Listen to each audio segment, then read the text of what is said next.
started. Open the meeting at 6:31-ish. As always, or usual, this meeting is being broadcast live and digitally recorded, so please know that as you consider how you present yourselves. I guess first order of business, even before open session, I want to welcome our new town administrator, Ryan McLean. This is his first week, second week, and a lot of you were involved and paid attention to the selection process that the administrator search committee put all their time into, getting us 4 really quality candidates that we interviewed, and for us to unanimously, Jeff wasn't present, but the rest of us to call him later that night and offer him the job. So we're very happy to get this process going. He's got a lot of great ideas. I think he tried to do them all the first day. Sure did. And we'll find our level. So anyway, so that was that. As usual, is there anything you'd like to say? I'd like to thank the board, obviously, for this opportunity, and I tried to meet everybody and found quickly that was impossible, but I'm working on it. I do want to hold public sessions and meet as many people as possible. I'm going to start with the employees and work my way through, but really excited, humbled to be chosen, but it's time to stop saying thank you and get to work, so I'm looking forward to that. Okay, appreciate it, well said. All right, so we have open session. Is anybody here for open session? No? Okay. First item, or second item, I guess, then, is we have a joint items, which is Building Department and Planning Board. Yes. So Larry and Vin, you guys want to come up? Yep.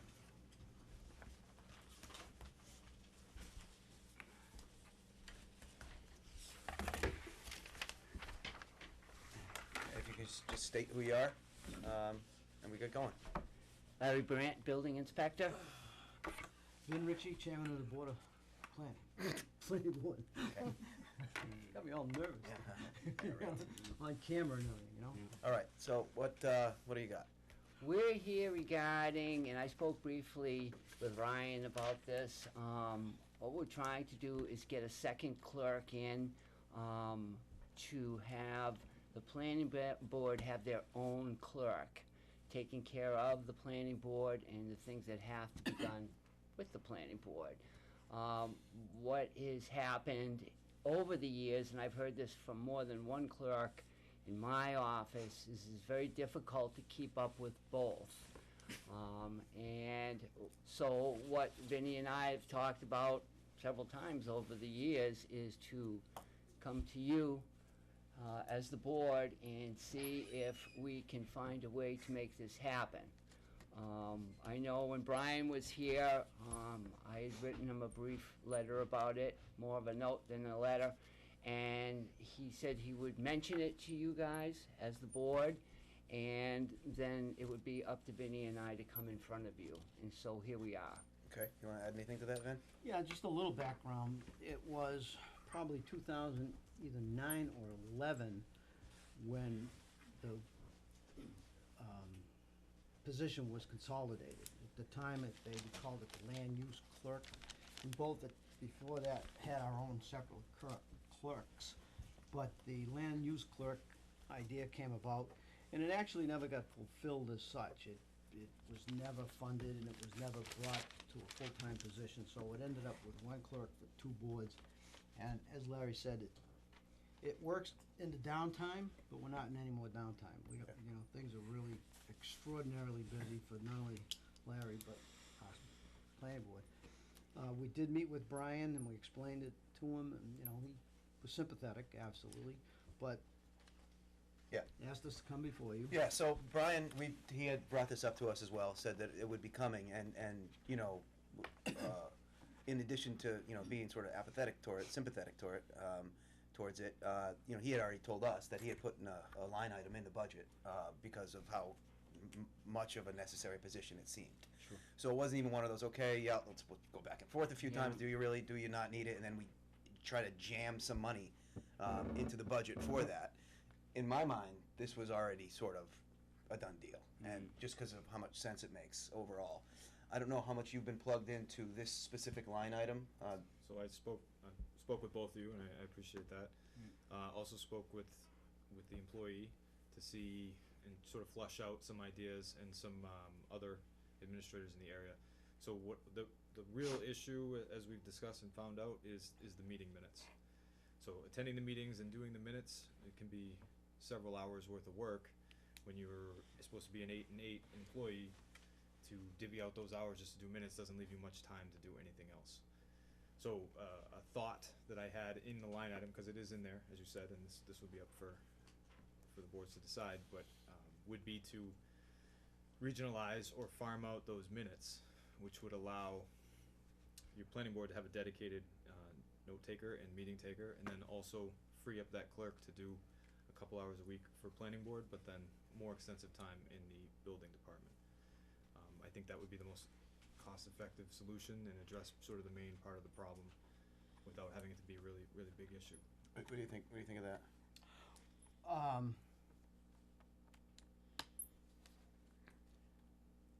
don't know, that's the first I've heard of it. Oh. All right, so I guess I don't wanna make a comment on it. No, quite I'm not. yet. Just I guess But, I want to. I was thinking of more of immediate solutions, quite frankly. Okay. Primarily because we've caught up about 5 minutes, worth of meeting minutes. Gotta slow down here, I had too much chocolate over at the reception.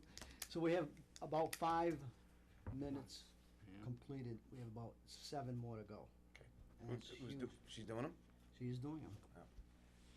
But the building department is so busy, and with the requests as they come into the building department, when Patty is sitting there, it's just impossible for her to do 8 hours for Yeah. planning and 8 hours for building. It Yeah. just doesn't work.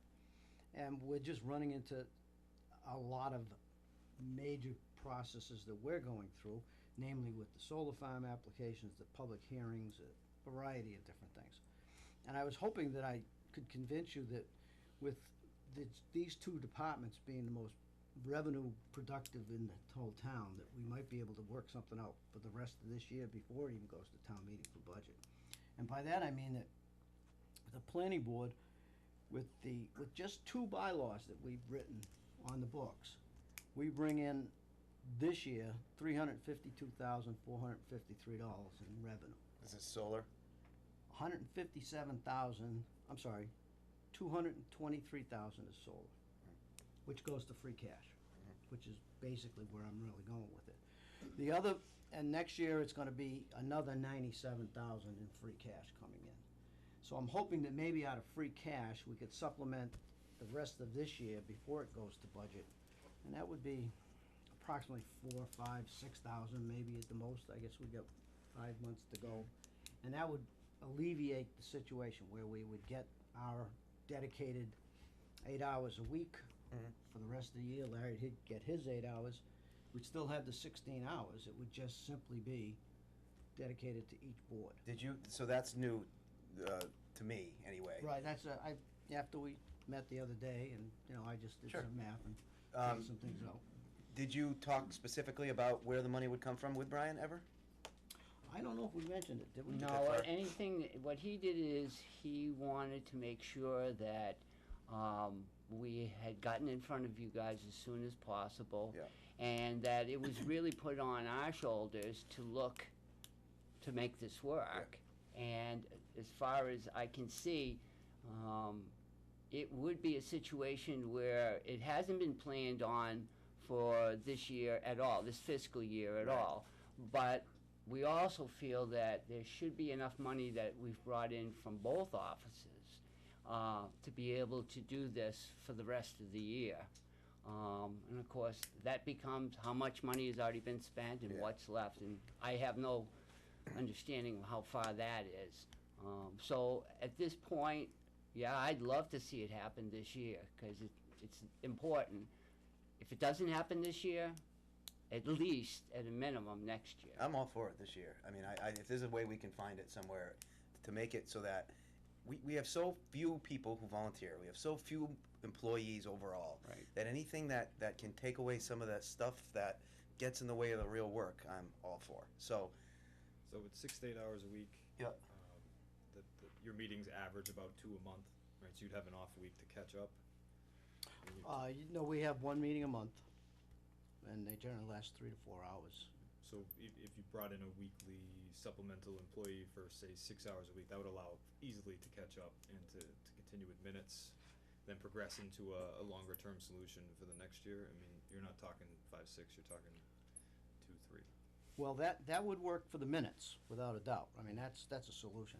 But right now, we're dealing with a public hearing coming up on another solar farm, which is worth $97,099 for free cash, and then 2 other applications that'll be coming up in the fall on solar farms. There's huge amounts of work that needs to be compiled and sorted and getting ready for the meetings. You know, it's not just doing the minutes, it's getting ready for the meeting for the following month for the public hearings. The advertisements, the notices, and our filing is absolutely abysmal. I mean, it's just, we've had a series of, prior to Patty, 3 or 4 anyways, temporary ladies that, you know, the bottom drawer was the filing cabinet, and that was it. And we've got years of files that are just there. And there's no doubt that luckily there's 4 of us that are retired, and, you know, we can go over there and spend some time and work things out, but nevertheless, it's still a drain on everybody's scheduling, and it's, Does Patty want more hours? So I don't know. if that was the route, I would recommend that you increase her up to the part-time cap. Right. So that would give 3 hours, exclusively dedicate a couple hours to the planning board each week to facilitate that, and then bring someone in to do the minutes. Yeah, I spoke to her briefly tonight about that, maybe 5 minutes worth. I said, if you're the one that would be offered this position, would you be interested in taking it? And she said yes, with some hesitancy. You know, she wanted to understand what that meant for her. Is it just give me 2 or 3 more hours? Is it mean give me 2 or 3 more hours with a raise?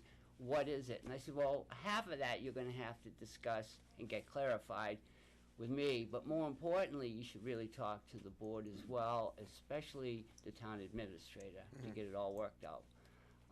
I think at this particular point, we should just keep her on what she's getting paid, but give her the extra hours so we can satisfy this problem for now. I agree. Does that sound good to you? You're saying give her the extra hours but not pay her for the extra No, hours? give her the extra hours, but keep her at the pay she's at right now.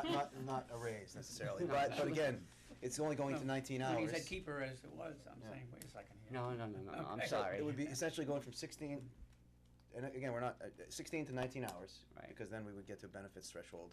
So, I guess I'm just asking, is that enough?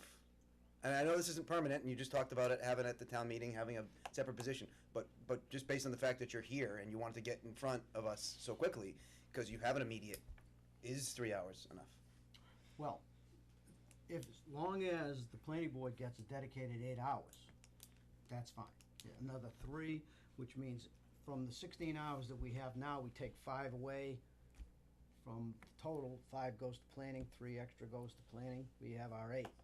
Larry gets 11, 12. You know, and I think that's going to give him more room for office hours, because it's not only just Larry, it's also the electrical and the plumbing inspectors, and all the certificates that she has to do, and the numbering in the streets. So it would fill the bill, but you know, the 8 hours that we need would give us the opportunity to have the filing system, the catch up on all the paperwork, getting the preparations for the meeting, having somebody come to a meeting on Thursday night, record, and then transcribe the next day, which is a hell of a lot easier than sitting in front of the YouTube watching the meeting for 4 hours, and then trying to write it as you go along. Well, speed things up then. I think it would, no matter what, we'd be able to get to the end of this fiscal year with what you're proposing right now. And she would have the chance to understand these hours and work these hours and know whether she'd want to keep going forward. Sure. And if she doesn't, then we'd have to look at looking for somebody else to Okay, handle well, that's a it. good idea. I mean, there's no more efficient way than to have somebody who's already in place. That's and right. know how things go. I That's mean, right. And if she would come in on a Thursday morning, for instance, to do some of those hours where the building department is closed, we could keep the doors closed, she wouldn't be interrupted by the public that needs Okay. to things to have Can I make done. a suggestion? Also for the, we have the senior work-off program that we put $15,000 them. towards, and I know they work in the other departments as well. You know, We do Board of have one, Assessors, one town lady clerk. that does that, but Okay, and it's, I don't know if they've expensed all that money yet for this year, but, that's, you know, an option. They're willing to but work. we do have, use it, we, Okay. I use it, Yep. you guys use it, right? well, Patty delegates it, so Yeah. when she needs it, she, you know, but she's always there at least 2 days a week. Yep, But generally, I guess just based on this first thing we're talking about here, you guys in favor of the bumping 3 hours to at least Yeah. a quick little Band-Aid here? yeah. And if, you know, if you got that money in free cash, it wouldn't affect your budget for the rest of the year. I think we'll be able to figure this out a couple other hours, but I think it's important that you speak to her about, you know, the details of this and then sort of drill into exactly how it's funded. I think tonight we can probably make a motion and decide whether or not we want to have and proceed with that, and just generally in favor of that I think it's format. it's a good solution. I think she's an excellent employee, and again, just reiterating, if you remove the burden of the minutes in that 5 hours, you're going to maximize those 19 hours you get. So I'd be looking for that solution as well, but short term, Sure. just increasing your hours. That's Okay. good. Well, that's fine. Okay. And we don't have a problem with, you know, putting in for the budget for separate clerks for next year, but, you know, this will definitely help us for this year. Okay. And you're right, Patty's an excellent employee. Larry and I have both spoken with her. This is no reflection on her at all. It's just simply a matter of logistics. We have someone at this table who's good at minutes. I'm just kidding. I'm just kidding. I'm just Good kidding. at what? Yeah. Minutes. Oh, yeah. I've done my fair share. Yeah, I know. Yeah, it seems to be endemic. Everybody is, So they'd rather do it at the meeting than to watch it on YouTube and do it? It's so much easier. Is Like, it? I have to say it's easier. I've And- had to go back and listen. It's hard. and you also get a better understanding of what's really going on. You don't have to capture every moment there. You Correct. sit there, you get involved in it. And there's been situations that we've had to postpone decisions because we didn't have any access to the office next door because we didn't have a clerk with us. In the past, if we have a clerk at the meetings and we run into some need for documentation, we can send her over, she picks it up, she knows where it is, but we don't have that access when she's not with us, so. All right. Now, would she be understanding that this is just taking you through this year, and then, again, you were saying you were thinking of 2 people for next year? Right. That she would have at least the first I did choice that. of being one of them if she's. Oh, we hope she would be one of them, absolutely. But as long as she's clear on that this stops after the fiscal year. and then they Absolutely. start all It's over very again. important that it's presented to her, and because there is so much work going on right now, if it's not presented right and it's not initiated right, it's just gonna make things more difficult. But Patty's smart enough to be able to pick up on this, and her and I have talked about the different scenarios of this at least half a dozen to a dozen times over the months, because we were trying to figure out a way to get it done, get the work done. This is going to solve a better part of the problem, and it may be a great way to step into maybe 2 people come July 1st. Yep. You know, so. All right. Yeah, Well, that'd be good. somebody want to take a Um, crack at one? How do you A want motion. to word it? Motion. I'll make the motion, but I mean, I guess to figure out a way or to authorize the town administrator to work with the existing clerk to add 3 additional hours to get to that 19 total hours. Something to that Okay. effect? yeah, all right. Yeah. I would move that we authorize Ryan to offer, do we have to mention Patty specific, or I'll just say, planning board clerk. to offer to the planning board clerk the extended hours through the fiscal year? Second it. Any discussion? All in favor? Yes. Okay. Okay. Thank you very much. Okay, thanks, guys.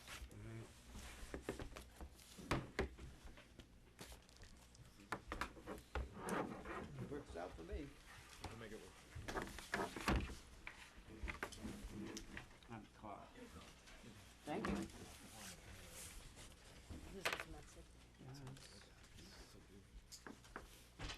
All right, so our next item is AAA Today licensing. You guys want to stay there, come up? It's up to you.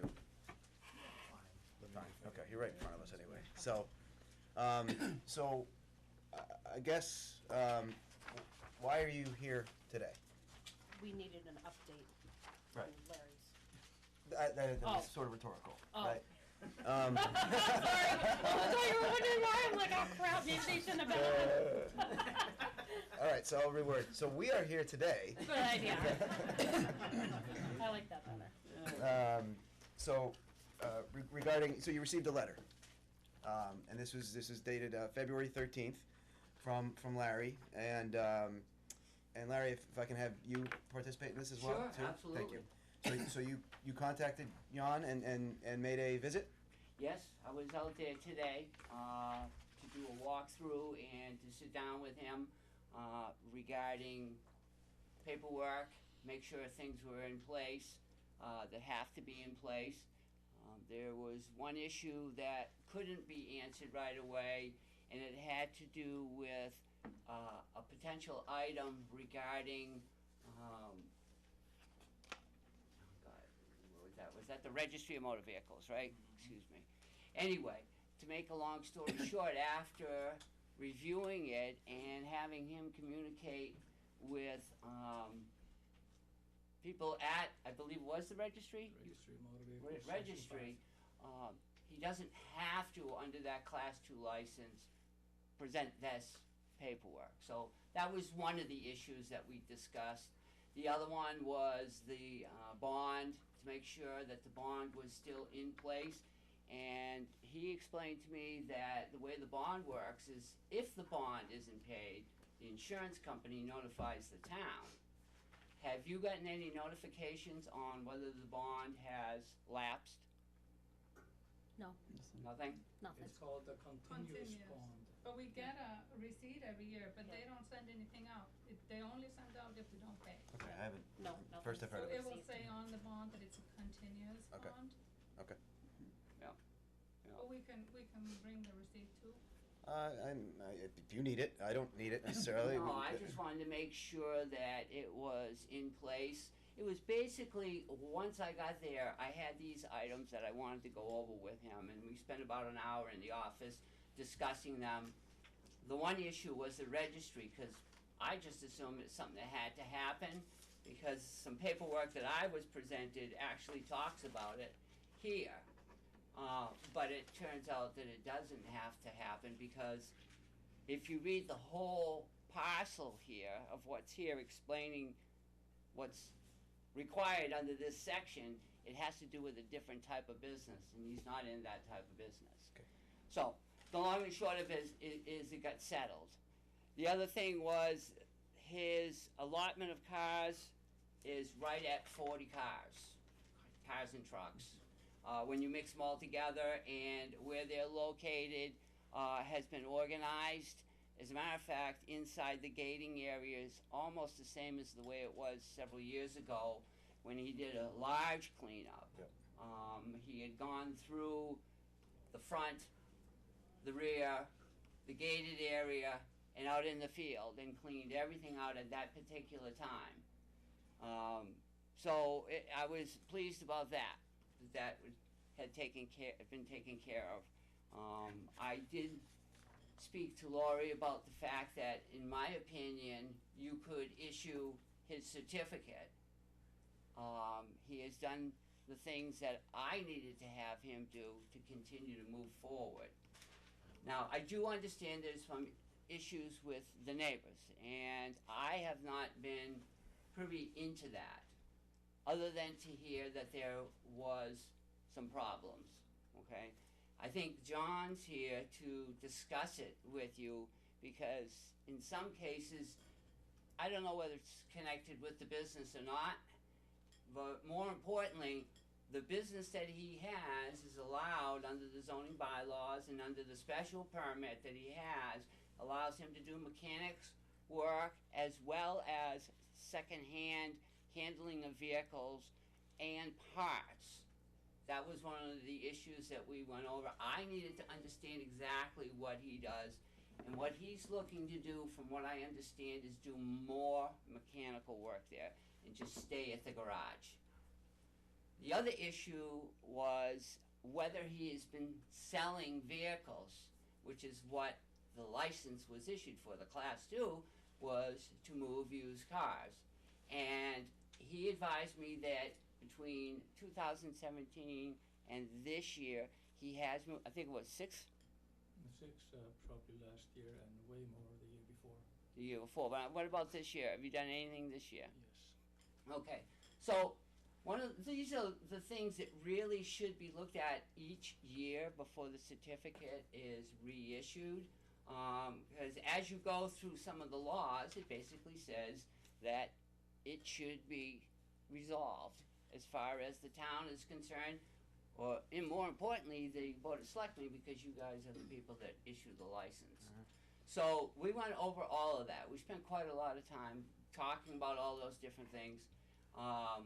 And at this particular point, I think that you guys could issue the certificate. Okay. Okay. So right now we have put what do we do, 60 days, 90 days, or we pick a date or something like that? Tomorrow. It expires The 28th. 28th. Wednesday. Right, which is why we sort of kicked it till Yeah. now. We knew we'd have a chance to meet before, but basically instead of the full year license, we put a certain time frame on it, and that's why we're here. And I think some of that helped accelerate this process of us all getting together too, so there's reasoning for that, you know. So I guess, Larry, just to sort of finish on your piece of this. Yeah. When you know, what's been talked a lot about is the special permit back in 2005, I think is when it was issued, and the conditions that were part of that special permit. How does your review of things or your enforcement relate to those items specifically? I'll go down the list with you. Sure. Does anybody have a copy over there? So. It's in our heads. We've seen it a few times.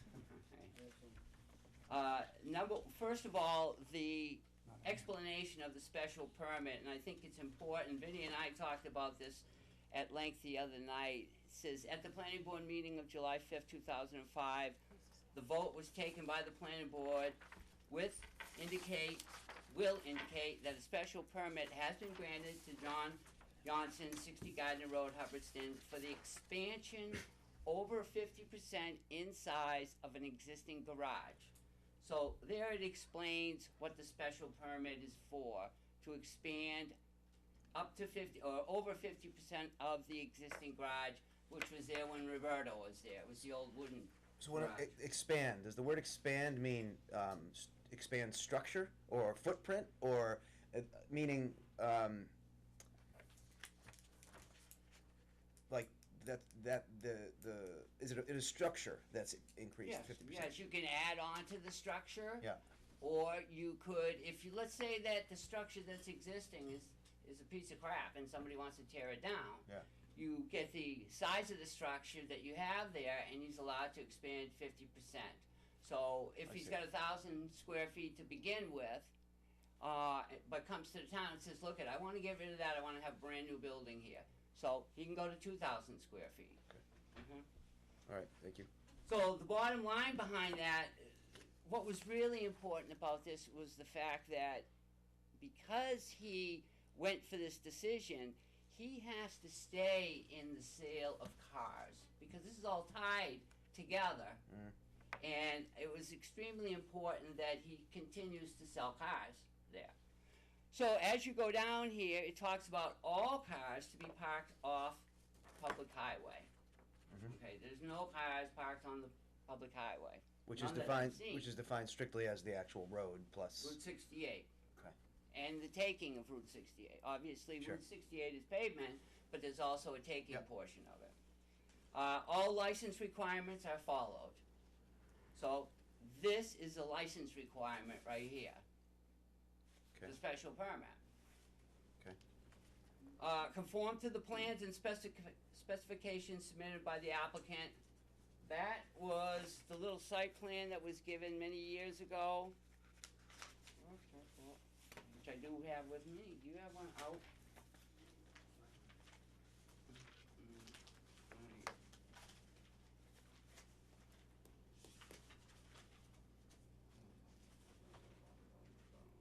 Here it is right here.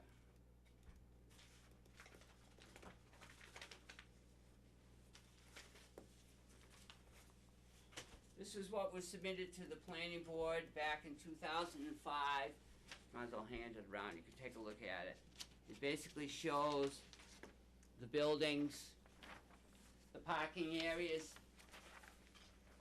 and some of the potential shrubbery or plantings.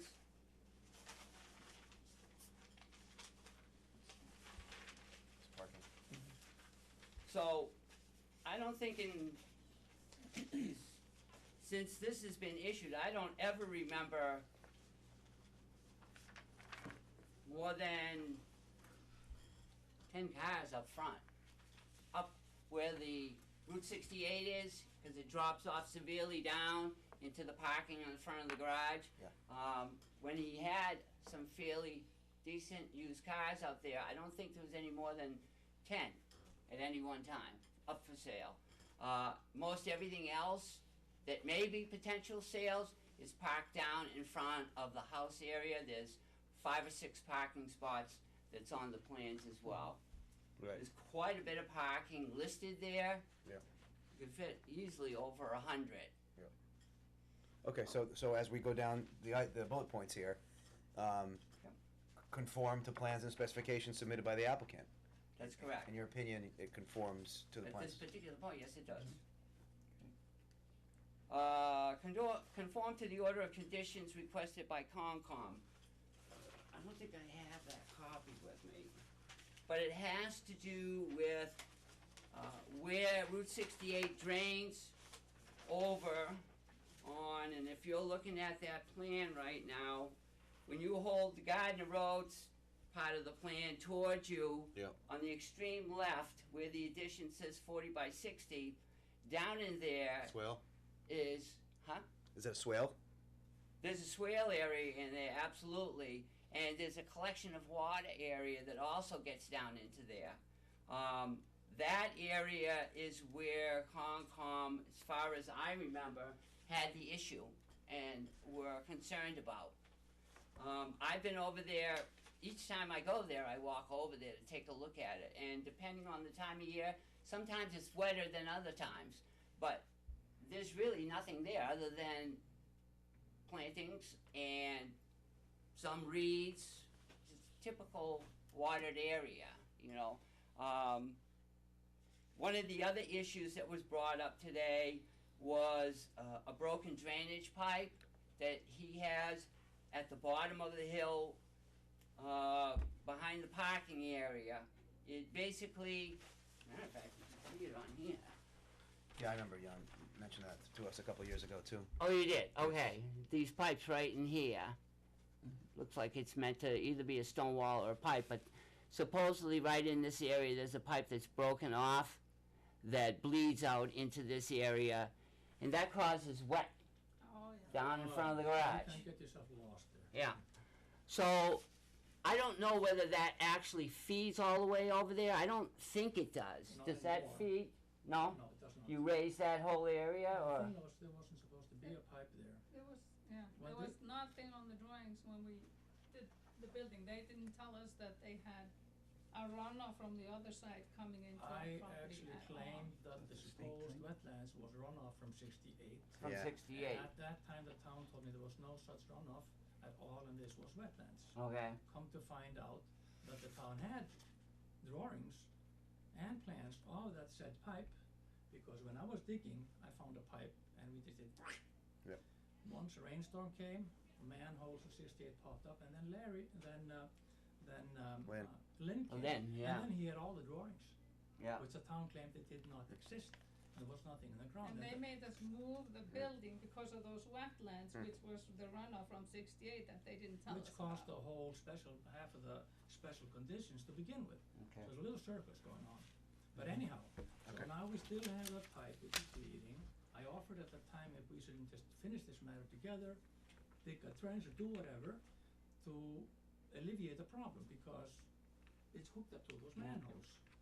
Well, And it mhm. is seeping. Yeah. And at a particular point, a couple of times a year, if you go there and you with your feet, you It's wanna have wet. something to grab. That's wet. Quicksand. It's, Right. I spoke, when we were talking briefly about this, I mentioned to him that he really should talk to the new highway superintendent. Okay. Since we have a new one, Yep. and maybe the new highway superintendent will wanna get involved in a co-fixture of the end of that pipe, Sure. you know? It is what it is, it's there, and, you know, All right, but getting back to the bullet points, conform to order of conditions requested by Concom. In in your opinion, Where were we? I'm sorry. Oh, the conservation? Yeah. Yeah, I didn't see any problems at all over there. Nothing. There's nothing parked over there. It doesn't look like anything's ever been parked there. There is a trailer that parks on that side, but it's right off the side of the building. so, Monitor fire alarm system and a Knox box entry system for use by the fire department per the fire chief's requirements. Larry, can I stop you 1 sec? I just had a question from the audience before we go on to the fire department thing. Go ahead. The DEP's never signed off on the completion of that work. Of what? The DEP's never signed off on the Conservation Commission work. Was the DEP involved in it? Yeah, they had to get a DEP number, you order of conditions, and you have to do a completion notice, and that gets put on your registry of deeds. Right, Dan? I mean, you're in the business. I'm trying to think. I do conscom stuff all the time, but I'm not the contractor. I'm not the owner, so I don't file. You know what I mean? So I don't do that part of things. I can't really speak to it. Well, what we can do is find out tomorrow. All right. Call the DEP if we have to, get in touch with somebody from conservation in the town and find out what has to happen. Do you recall filing anything with either our conscom? I don't think it would be. Hired an engineer to do that stuff. Yeah. No clue. He Okay. was here with us all the meetings. Yeah.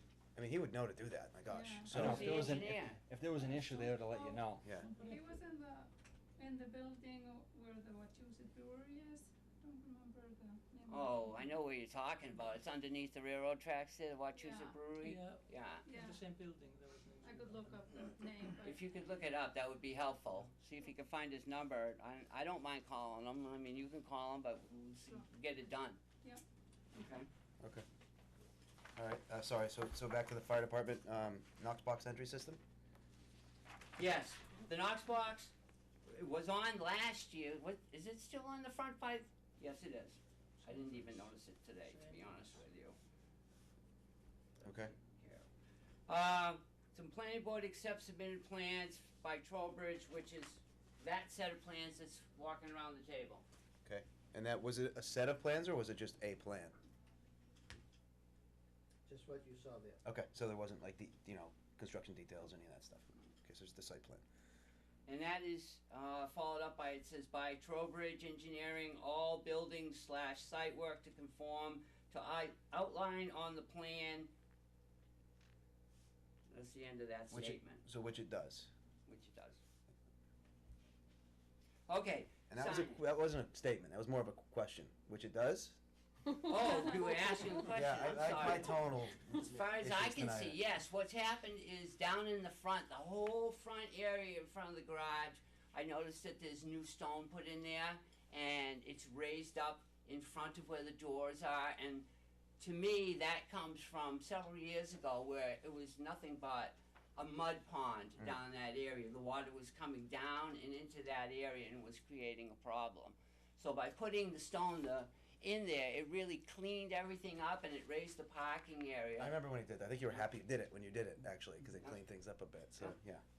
Finn? Well, there's one exception to that plan, and that's noted in the file of fines and citations, and that's the building that was built without a building permit, which is not on that plan. What building is that?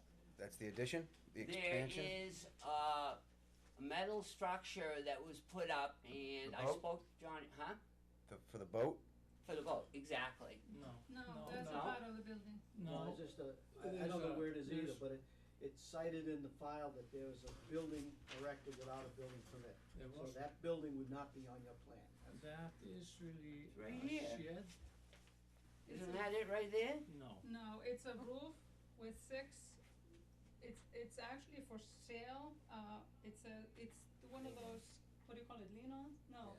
No, it says, there was a company who came and said, do you wanna be, selling this? You put it up and then people come in and they order. It's like a. It's the green building right All next the to the boats out from carport. underneath Yeah, there, it's the like- rest of those Yeah, Like a vehicles. roof you yeah, put on yeah. over your Yeah, so- Carport? Yeah, carport. carport. Yeah. Hey, we got Yeah. there. We got Yeah. there. So it's a, So it's it's a demo. standing there with the name of the company and you know, a couple of those have sold, you know, in town to people. It's just like a sample thing. Yes, and there was a letter submitted to John, this is years ago now, it's gotta be 5-6 years ago, Yeah. about the fact that there was no permit for that building. Sorry. Okay, and that still hasn't been resolved. There is a demo. It's a shed. What is it, a demo? It's a demo. What does that mean? What do you mean, you're gonna tear it down? Demonstration. No, it's a demonstration. Oh, Demo. demonstration, oh, There it is. sorry.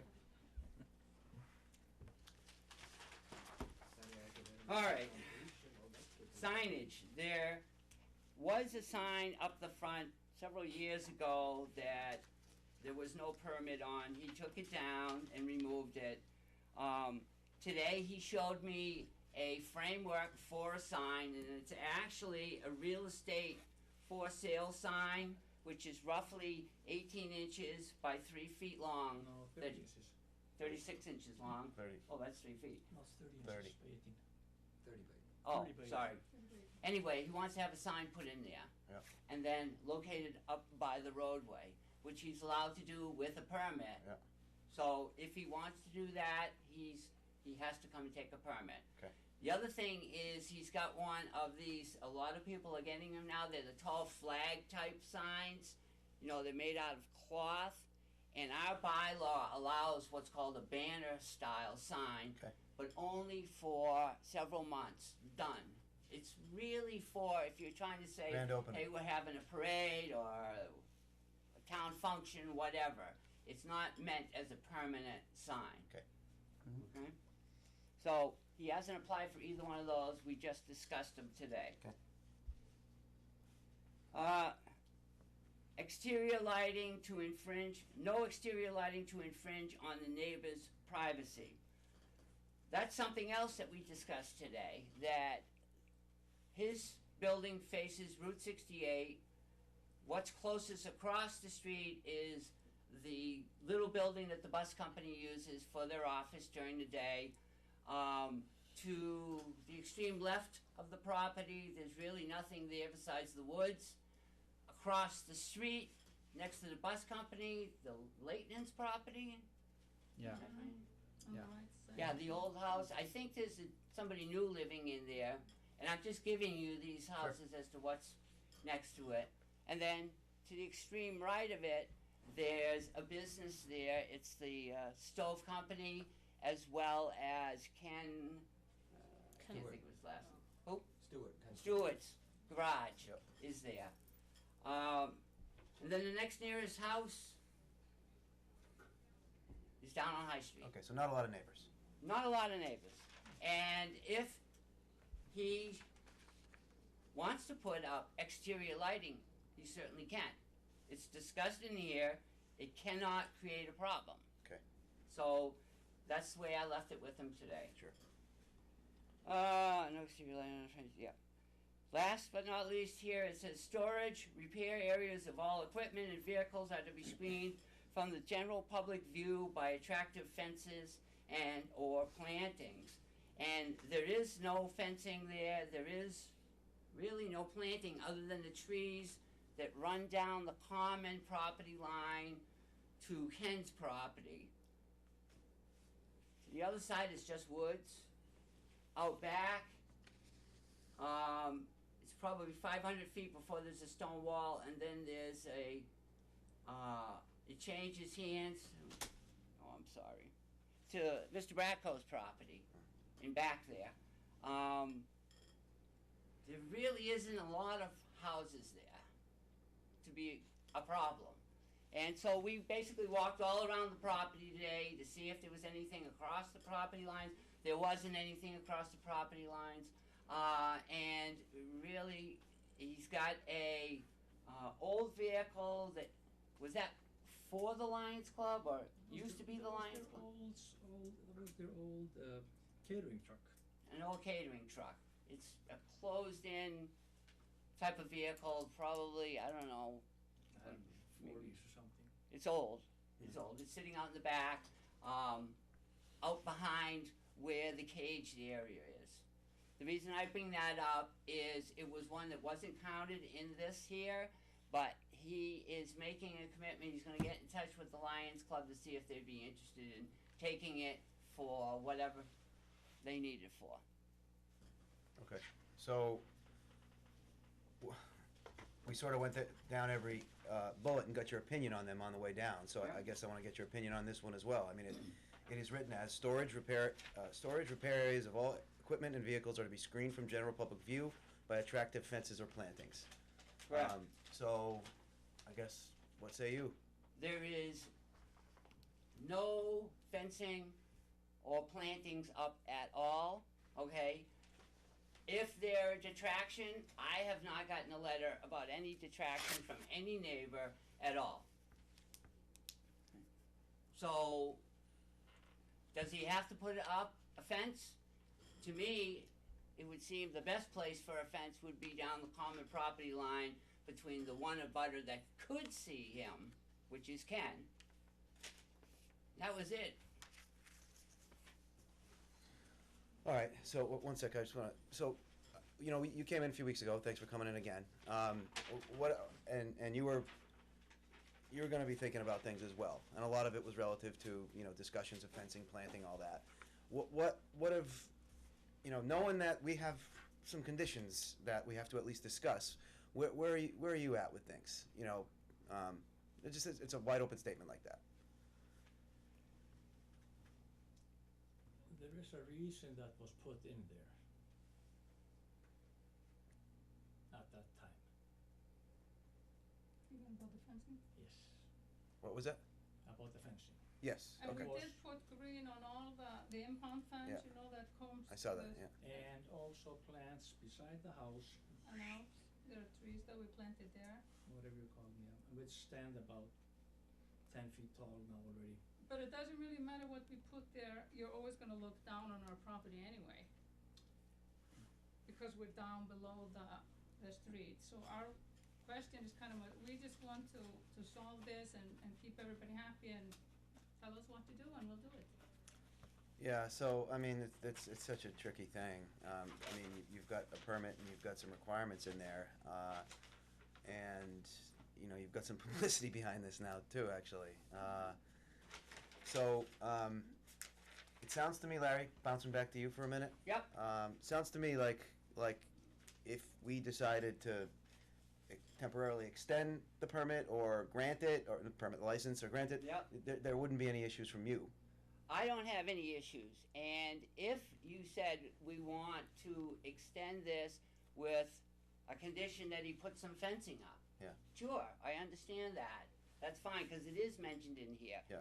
I think one of the reasons that it is the way it is the fact that there hasn't been any issue at all. I mean, if I get a letter saying, look it, I'm tired of looking at it, I don't want to see it anymore, get the fence up.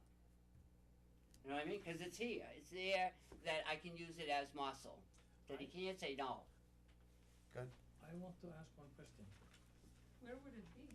The fence? And why in the world was it put there to begin with? Well, I'm going to just answer the question with another question. Why did you sign it? I was waterboarded by the town at the time. I would have signed anything. We have been dragged for 2 years to put up that building, because like one of the person on the committee just deliberately didn't show up for meetings, like every time they were short, they were just, we were desperate. 2 years later, we had to work, we had business, you know, we had Building 3 kids more than doubled in price because of steel. 100,000, the building went up in 2 years. I mean, we were desperate. We signed up just to be able to keep working. We had bought the property, we had 3 kids, we had to feed them. I mean, we were I'd have desperate. signed trees upside down. But I've Anything. never seen a dealership, a car dealership or a repair shop where you had to put up a fence in front of the property I and agree. hide the business away. I may I've be just blunt, never in my, Bad seen politics that is happen. involved at that time, and desperate means used to enforce them. and I don't know how you like run a business where you can't see it. Okay. You want us Agreed. to hide in Agreed. behind something. Okay. Vin, you still want to speak to that? Well, I gotta go back a little bit further than, just that subject, but I'll get back to it. Because I think what we have to understand, and I reviewed the file today, was that this community, specifically the official boards in town, were very good to the folks, the Johnsons.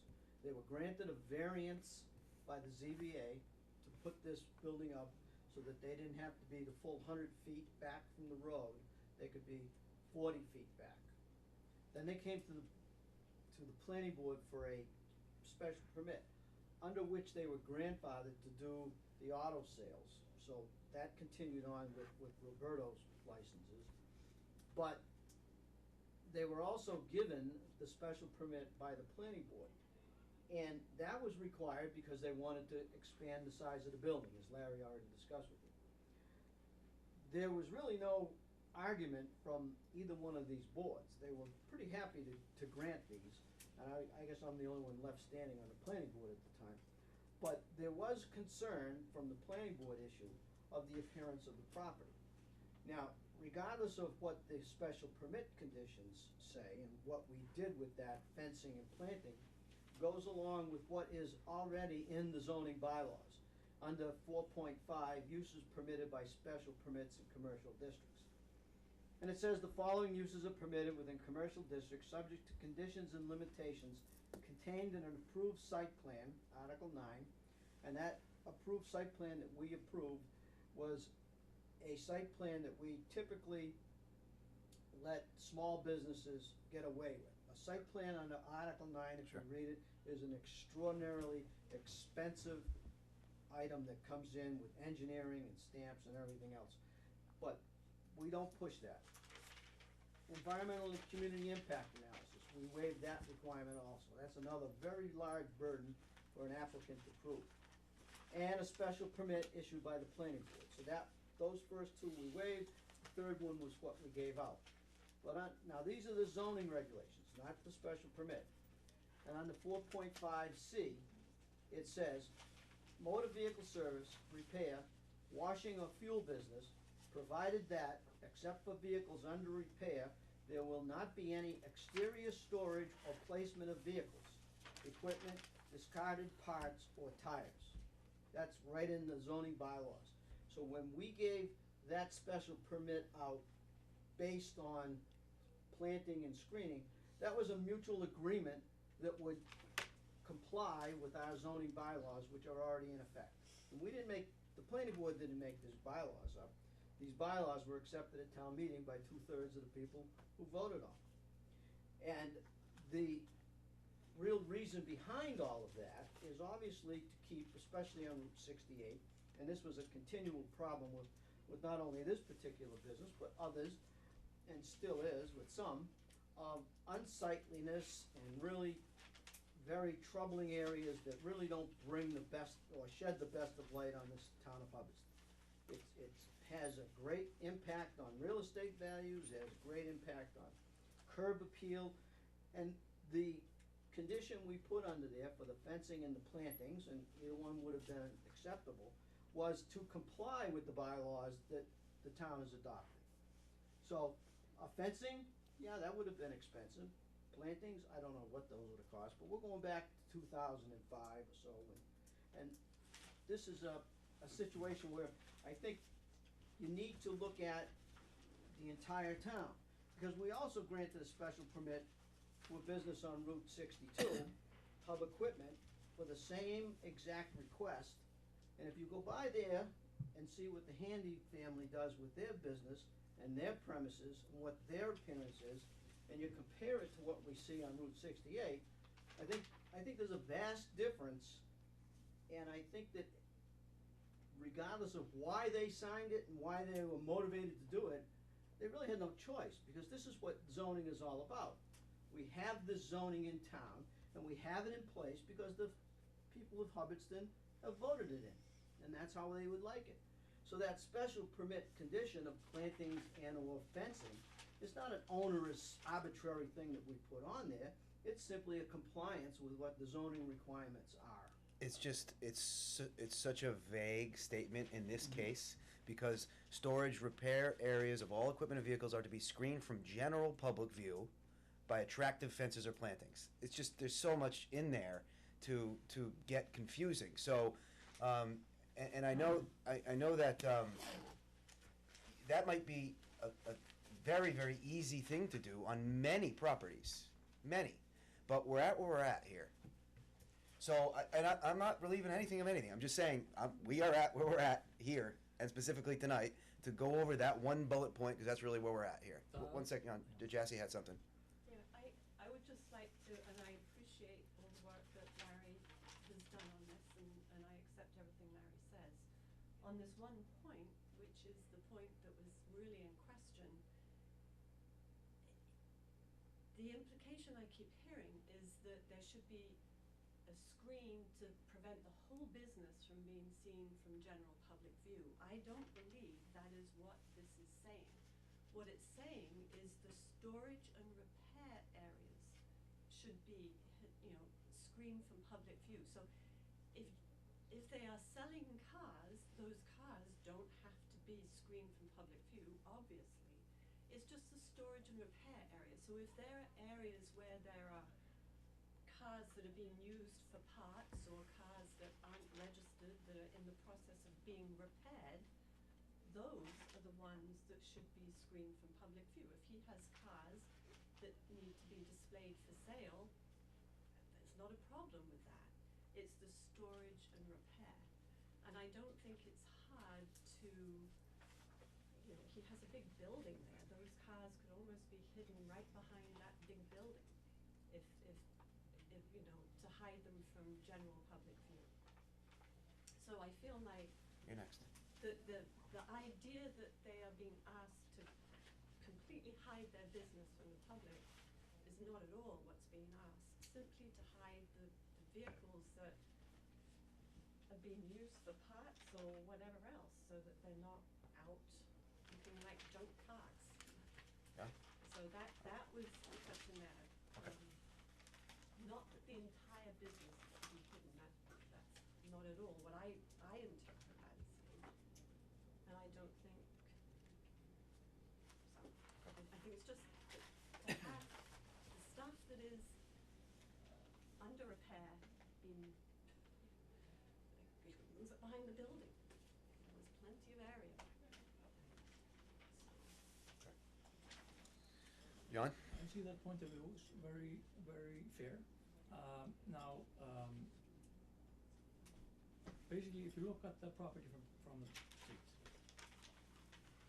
a big building, then you have that shed, which is there for display, and then you have a little house, and then we had these trees we put up, which are now about 10 feet tall or so. So pretty much, would then the suggestion be if I would put up a mound and trees on top of that to lift that up? Would that be something that might be Blocking, so which way would the mound go? I would assume it goes up. Ha ha ha. I deserve that. I No, deserve that. You know what I'm talking I would have said the same thing. It's just so tricky because it's down below. It's like, how do you do? We really could do. I meant mound, but is the mound gonna how go do we do it because up we do down below? along 68 or perpendicular to If you just 68? picture the building first, Yeah, I gotcha. and then the house, that pretty much screens. So you can't really see anything there. So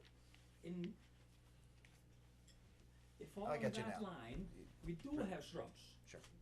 But they have to get so tall to screen anything that I'll be dead before they get to that height. But Yeah. what you sometimes see is people just bring in soil Yes. and make a yay Yeah. high mound, and then put the trees on top and grass and whatever mows. And so what would be behind that mound? Just nothing, just the same Well, stuff we this have. is next to the house. I know. the So little house. I'm trying to define The backyard of the house would be there. along It with. is- Well, the building screens, half of the property. Yeah. And then the little house, and then we're thinking this is kind of the only way we can screen the rest. So any of the cars that you're using for parts would then be placed back there. Yeah. So most of the stuff that's being placed for repair, that's not in the shop or, Yeah, In the are in the pen, the toe pen in Yep. the back. So And this, that one we did put green on it, but it's down below, so and it you was a won't while ago see too, it. it's tough, Yeah. so, And that thing is, you know, the pen was put there because we were required to have a pen. Yeah. And we put that green stuff, you know, Yeah, the it's what slats. higher fence, but it's still only So like it doesn't really do 8 anything feet. because you always Yeah. look down. I don't even think if I put a big high mound and 10 feet trees on top of it, that you, I mean, Well, that's the thing, like, but it'd have to be a 25-foot fence to actually, you you can know. actually measure it. You can see into the impound fence even now with that fence, and that's what, 8-foot fence. Yes. So you're always So gonna they be put a looking above fence it. I up. think that's what he's talking about with a mound, cause then you'd have to have the site, the mound at the same height of the road, and then a fence technically, because otherwise if you just have a fence, it'd have to be a, That's sort of what I'm 25 saying, that's foot. pretty much the only way I can 25 do foot it. fence. did you install the fence, after receiving the special permit? No. No, No, that was it's that, on there. It's oh, the, it's actually on, it's the thing that's kind of in the beginning. yeah, No, that really didn't have anything to do with it. That's the one. I don't think it, or if it happened at the same time, I don't really remember. Yeah, well, I it's was on just the basically plan. saying whether or not you actually did Yeah. partially comply with that, if the fence I was, just put the green there because I thought it was nicer. Yeah, so. Yeah, it says chain link fence on the drawing, Yeah. so Yeah. they Yeah. must have had to do it when they did it. okay. So they met the Do special we have any permit. other businesses in town that are below street level?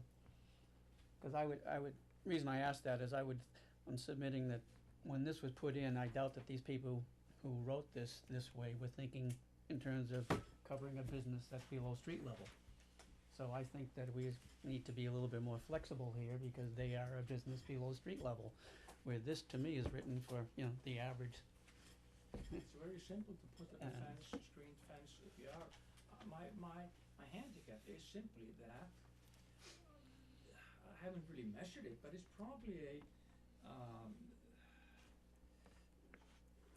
8 or 10 feet drop down. Yeah. That's actually why we built the building that tall, so it actually wouldn't just be hidden. You have to actually see it.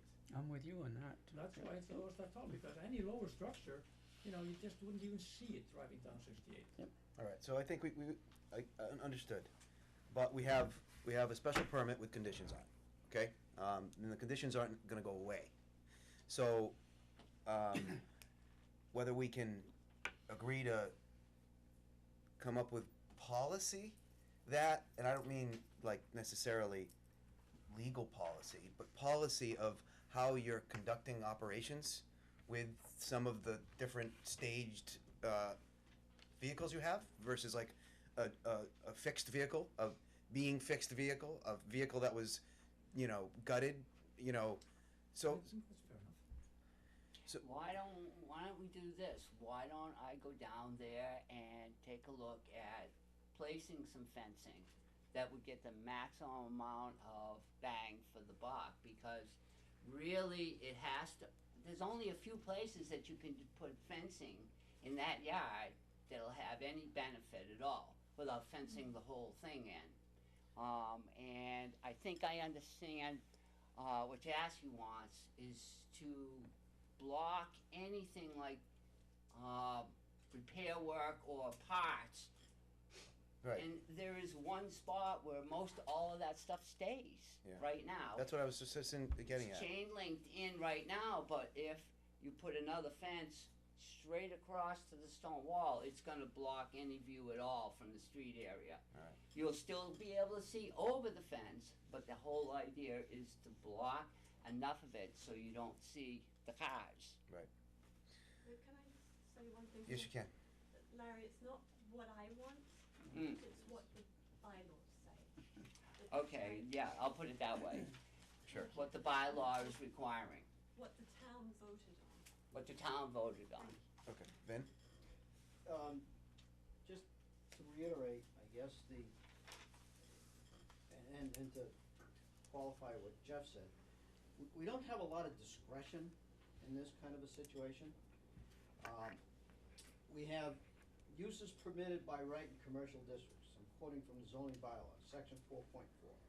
And it is by right to have a warehouse, storage facility, other than a facility for storage or reprocessing of so-called junk vehicles and other scrap materials.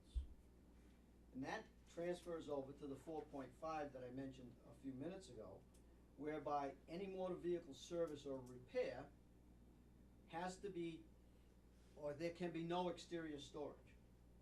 So, if you take those two zoning bylaws and you say, well, yeah, we'd like to have some common sense on that, what we did when we gave out the special permit was mitigated as much as we could in concert with the applicant who agreed to do it this way, because it was a way that they would be able to, you know, leave a car that was up on jacks or something outside in the evening, where under zoning bylaws they couldn't do that. Now, where we're stuck right now is, I think, in this whole situation of continued abuse of not only the special permit, but the zoning bylaws. We've all received the 55-page report about the citations that have been given out in reference to the violations, and one of which is the fact that the parting of the cars, which is cited in one of the offenses that he did on, that was giving out, set July 6, 2010. And it's simply a matter of, even the Class 2 license that he has doesn't allow for the particular process that goes on. Selling parts, virtually it's a junkyard, and it's not allowed under zoning. So our discretion, although empathy says, yeah, it's small businessmen, we'd like to do this and we'd like to do that, every small businessman in town, myself included, has to abide by the zoning bylaws. And I don't see where, with reading all the citations of the offenses that have gone on in this file, and looking at the special permit, I don't see where there's been a lot of cooperation in this particular instance. And again, as I say, compare it to other situations in town, and you folks may remember that committee that we sat on back in 14, Jeff, Dan and I. One of the reasons we did this enforcement committee was to try to solve some of these endemic situations in town that, you know, nobody approved of, nobody liked. But how do we solve it? And, you know, we're at a point right now where I think that, you know, it's come to a head that, and you know, it really should be reviewed, not only here with you folks, but it perhaps is necessary to review the special permits that this gentleman is operating under, because he's not complying with the conditions. All right, so the enforcement officer for this is right in front of us here. We went down through 1, 2, 3, 4, 7 or 8 bullet points, checked them all off. Yep, and we're at the one we all knew we were going to be at before we came here tonight. So it sounded to me like you have some willingness to make this stop too. I can't do this anymore. Right. So because that's the case, and because Larry, I know you've expressed what you just said, which is, you know, continuing on to sort of come to a solution that is not a 10-foot or 8-foot fence that goes along Route 68 that blocks everything off, which I'm being purposefully facetious on that. But it's something's going to have to get done. We can't not do something, and I don't know what that is. And the last thing I want to do is cause you guys a lot of financial burden, even though there have been, you know, years of penalties that have been waived. So just let me finish real quick, and short of, you know, extending the license for 30 days, every 30 days, forever, which we don't want to do either, we just need to have your buy-in too on something. We are willing to do things. It's a reason. But is the whole thing gonna stop then? I need to get to a point where I don't have to spend all this time on meetings over things. I just have to get to a point where everybody agrees that that's what we're gonna do. Yep. And do it, and then I don't wanna be here again about this thing. Okay. I don't wanna hear from my neighbors about it again. I didn't even understand the whole agenda. But, If we can agree what can be done to make everybody happy, that would be best. yes, All right. So Larry, go ahead, Ben. I just have to take umbrage with that remark, because that is simply not a fair statement. My remark? no, with John's Okay, mark, I'm sorry. sorry. It's a fair statement to the town of Hubbardston, because this, we've come to conclusions in the past, we've come to agreements in the past. We, the town of Hubbardston, does not own the abuses that John is perpetrating on this town. We have got a file that has accumulated in 2011 over $205,000 in fines. Now, if we extrapolate that figure up until 2018, we're talking about some serious money. So I don't think we have to come to an agreement. I think what we have done is we've done a great deal of conceding the points to Mr. Johnson, and it's time for them to step up and do what they've been requested to do and cited to do in violation after violation, and obey the law and do what the bylaws require and their permits say they have to do. Which And is, I don't see it as a heck of a lot of difference here. And I Yes. don't know how you're gonna resolve the question of the fines. I'm not going there. Yeah, and there were so many select boards before who had to deal with that too, And so. it goes back to that report that we have, that we've all sat down and said, whoa, what do we do about enforcement of bylaws in town? And we came up, there were you two gentlemen and myself and three others, we came up with a couple of ideas, and it's a problem, and I'll concede that for sure. But at this point, I don't know if you're ever gonna stop it. If this kind of abuse continues on this particular situation, why should anybody else obey the bylaws? Doesn't make any sense. Jesse? Yeah, and I would like to address something that was just said too. John just said, about the neighbors constantly complaining. As Larry pointed out, Larry has never once heard from the neighbors any complaints about John. This is the first time that we have come in and said that we would like him to comply.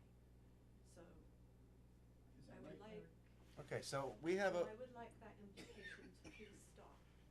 okay, well, I'm in, I know it's not you, it's what's being said. no, I'm get it, but I'm, Okay. I don't, what would then, no, let me go for a sec. So we're gonna get there. I've certainly had enough of this. But as just to sort of reiterate, we're gonna have to do something too. We're not just gonna get there. So I don't know, Vin. I hear everything you're saying there, and I want to just say right back to you. Well, what do you want us to do, Vin? Because that's where I'm at the point where we got to do something. So if go ahead. Well, no, what I was gonna suggest, and exactly where we were leading, is that perhaps this is an appropriate time to implement the recommendations we had in that report. Pass that out for me. It's, and come up, as it says, with a third-party consultant investigation of what's going on and a review so that everybody, and I'm not trying to supersede Larry or supersede the testimony here, but this is a situation that we are definitely in that needs to be resolved, and we've already got that mechanism in place. It might solve a dilemma that we're sitting here looking down the barrel of.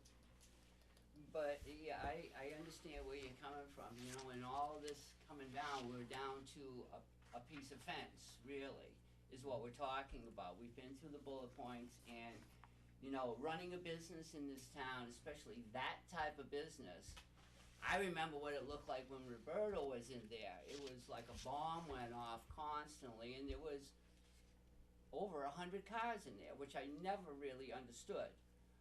The point is, it was hard to get him to clean up the property. That's why there's so many enforcement letters that went out from 2007, 2008 to 2013. But he finally did. He finally cleaned it up to the point where all the crap that was on the ground was picked up and removed. All the cars that really shouldn't have been there were removed and gotten rid of. And when I walked on the property today, a lot of it has not changed. It's still organized. It's still clean. And he's got everything inside of that fenced area put away. And literally, I do understand that we could make him put a fence around the whole piece of property because of the way this reads. It is vague, it's really vague. You should try to enforce it, it's not really an enforcement type of statement, in my opinion. But that's neither here nor there. That's why I suggested, let me go down and work something out. So I think I understand what has to happen. It's just a matter of going down and working the thing out and having the fence put up. Or plantings. Or planting. Right, Either and way. that, but I wanna go back to the policy as well, as far as how business operations are conducted, to make sure that this isn't something that goes up and then, you know, stuff goes in front of it instead of behind it. You know, that's the sort of thing that we just need to, Sure. because we're gonna look dumb. You know, if we're duped into, you know, agreeing to something that, you know, extends a license out, it's just we are, and we don't wanna look that way either. So, Of course not. I think that the conversation's been civil, Can't you then just get to some sort of understanding what would be best to do, yes. and then just try to do that to everybody's satisfaction? Okay, can that be, you're willing to meet him down there to talk about that? Yeah, absolutely, absolutely. But in the same sense, this gentleman needs to be able to go on with his business. Oh, no, we're gonna have to extend it for some other period of time here. So cause we're, you know,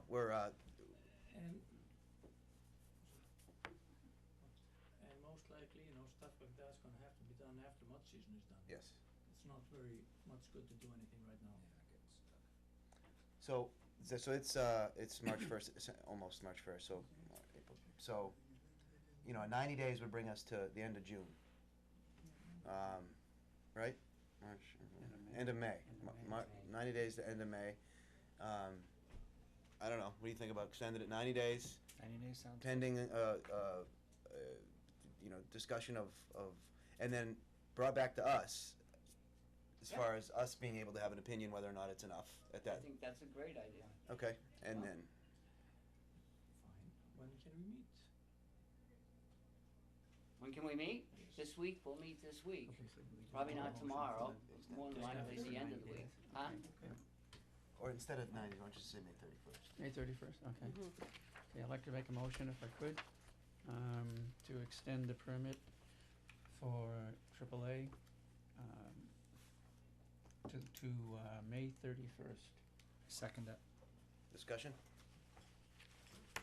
None, all in favor? Yes. Yes. Okay, keep us in the loop, Okay, we will, definitely. Okay. You'll be hearing from me. thanks. All right, I'll print your license and I'll bring it, I'll Email email it. Email will be fine. Okay. Thank you very Is much. there anything we have to sign? You need our You signatures will, for? I'll print it out for you. So we'll have to, okay.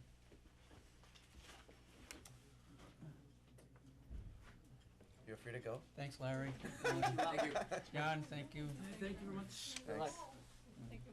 I'll see you guys later on this week, all right? Just How you doing? call me or something because I'm available anytime. All right. Okay, next item, Pinecrest property, Sharon Bissett. Sharon, you wanna come on up?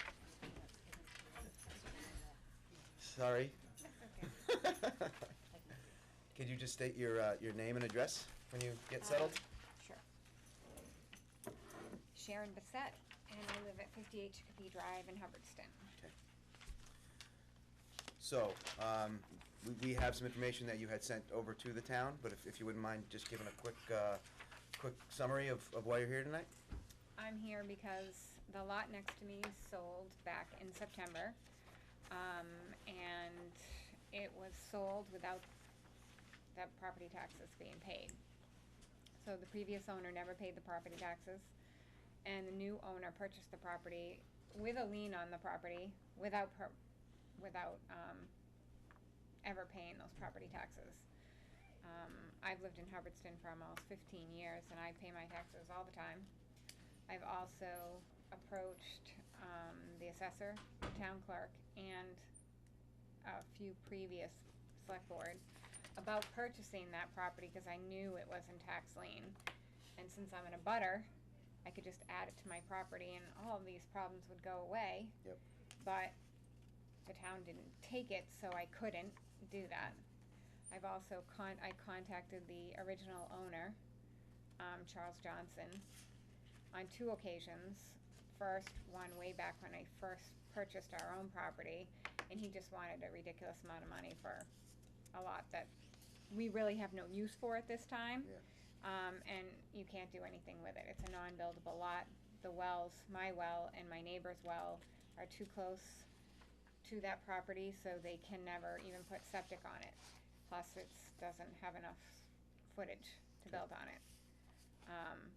So what happened with this lot was Charles Johnson purchased it originally back in 2001, 2002, for $1,000 from the town of Hubbardston, because it was in tax title. He didn't live on the property, but he hasn't paid any taxes for 15 years. He sold the property for $4,000 to this new guy, so he made a profit of $3,000. And now I've got this new guy who, when he purchased the property, it was advertised as a campsite. So he is going to camp next to my house. He has already torn down trees, and he starts in the middle of his property, so all the trees fall to the outside. So they are leaning on trees on my property, which could endanger my children, my pets, my property.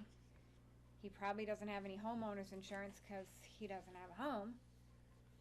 So it's just for me, it's a big mess. It's the taxes that he hasn't paid. I could have purchased the property. I didn't get a fair shake to purchase it for such a low amount. Yep. So that's why I first started addressing the letter to you, and I'm hoping that you will proceed with taking the property. I noticed when I looked up the information on his deed, he did what they call a quitclaim deed, which means he just didn't do his research. He did not do a title search. Quitclaim deed, by definition, you do not have to, it basically says you purchase whatever ownership the owner sells to you. If he has no ownership of that property, that's what you get. So if you look at his deed, it actually says that right on the bottom of his deed where he signed. It says that there's no, this is the one he signed. It's way back. It says that it's a quitclaim deed and that he didn't, Yeah, okay. So Yeah. would that put him on the hook for the taxes? yes, the town put a lien on it back in 2005. Yeah. The new owner is what you're. Yeah, the new owner's Right. on the hook for So the the taxes. new owner would have to pay the taxes. Charles Johnson is off the hook. Basically, he made $3,000 off of this guy, and I feel bad for him, but he's devaluing my property. He But he's still called gotta in pay a- his taxes. he's got to pay his taxes, and I suppose if he pays the $12,000 to the town, there's not much else I can do Right. as far as that goes. I don't know. I have to address another issue with the Board of Selectmen about campsites in the town of Hubbardston. Well, not just that, but whether or not you need permits for removing trees that are within wetland No. areas and all that sort of stuff. I've talked to the building inspector, and he can't do anything until he starts to build. And that's another issue, because I already have a property. I live on Chicopee Drive, and where I live on the corner next to the camper. The other end, the Muskogee end, there's a house there, and there's a little foundation where something like this must have happened, where the building department said, well, I can't do anything till they start to build. Great, they put Well, a they have to foundation issue in. a permit first. Right. He would go there and then he would deny it, or No, but he can't go and talk to the person. Like this guy that is trying to do whatever next to me, he's gonna build something, even though he's not supposed to. So he's knocking down these trees, he knocks them down, he skins the bark off them, knocks out little notches in them, because I think he's gonna build Or he's some gonna build a log house. a Lincoln log house, log I house. don't know. But I think the first we- thing is he has to do is get a driveway permit. No, he So there's no can't. driveway. He's very smart. He brought his camper unregistered and just parked it. I came to the building inspector one day and said, he's got a camper. What are you gonna do? He's gonna camp next to me. I'm gonna have this person camping in the woods next to my house. Yeah. And again, said there's nothing I can do about that.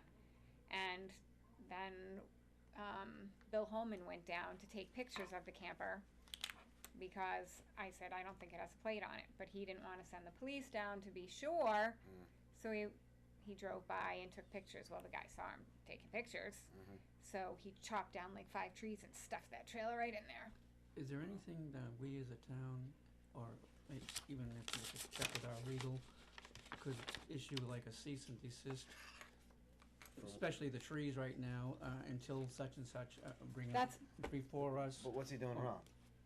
What's he doing wrong? as You can far cut as- your trees. Yeah. Cut trees. Well, they're going But onto the her trees, property. they're on Oh. my property, on the And- people's behind, but they're endangering people. He's also cutting these trees down by himself, so he's also putting himself in danger. But it's going on her property, I mean, that's what I'm saying, is it? And he's not somehow cleaning them up.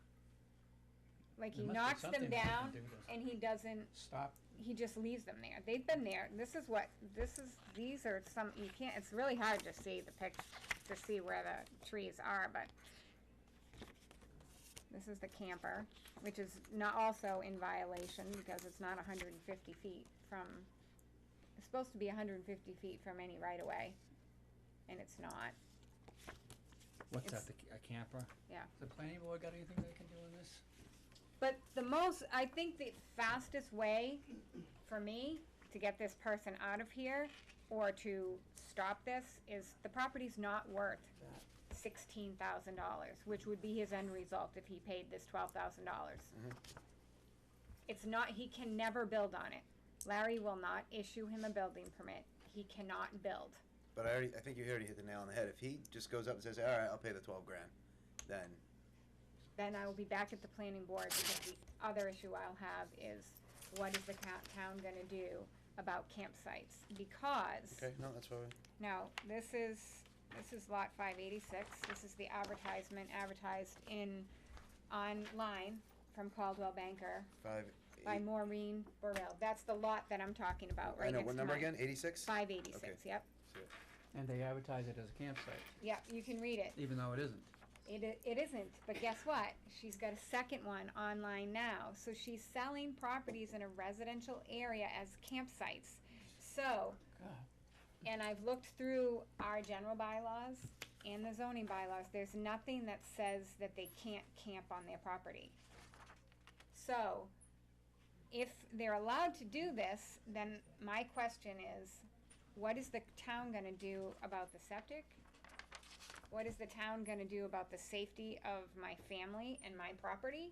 Because they're gonna have campfires and they could just leave the next day and maybe That would it's. be the fire department. I already called the fire department, they can't do it, they said you So can have a if he's campfire, cooking over it, you as can long have as he's fire, yeah. cooking. Great for recreational And- areas, bring your camper, picnic table and grill. And they get away with it?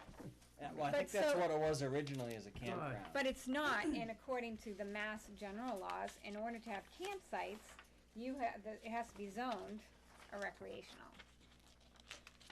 So, I don't know that we have to address this now. This is a secondary issue because someone hasn't bought lot 557. So if this guy leaves lot 586 Yeah. and the town does the taking and puts it up, one of the abutters can purchase the property, add it to their property, and then it can never be sold as just an individual lot, cause it could never be split off, cause there's not enough footage. Yeah. And the town owns these other 3 lots right next to you too. Yes, So those may go up for sale someday too. yes, and, well, we can go further into this.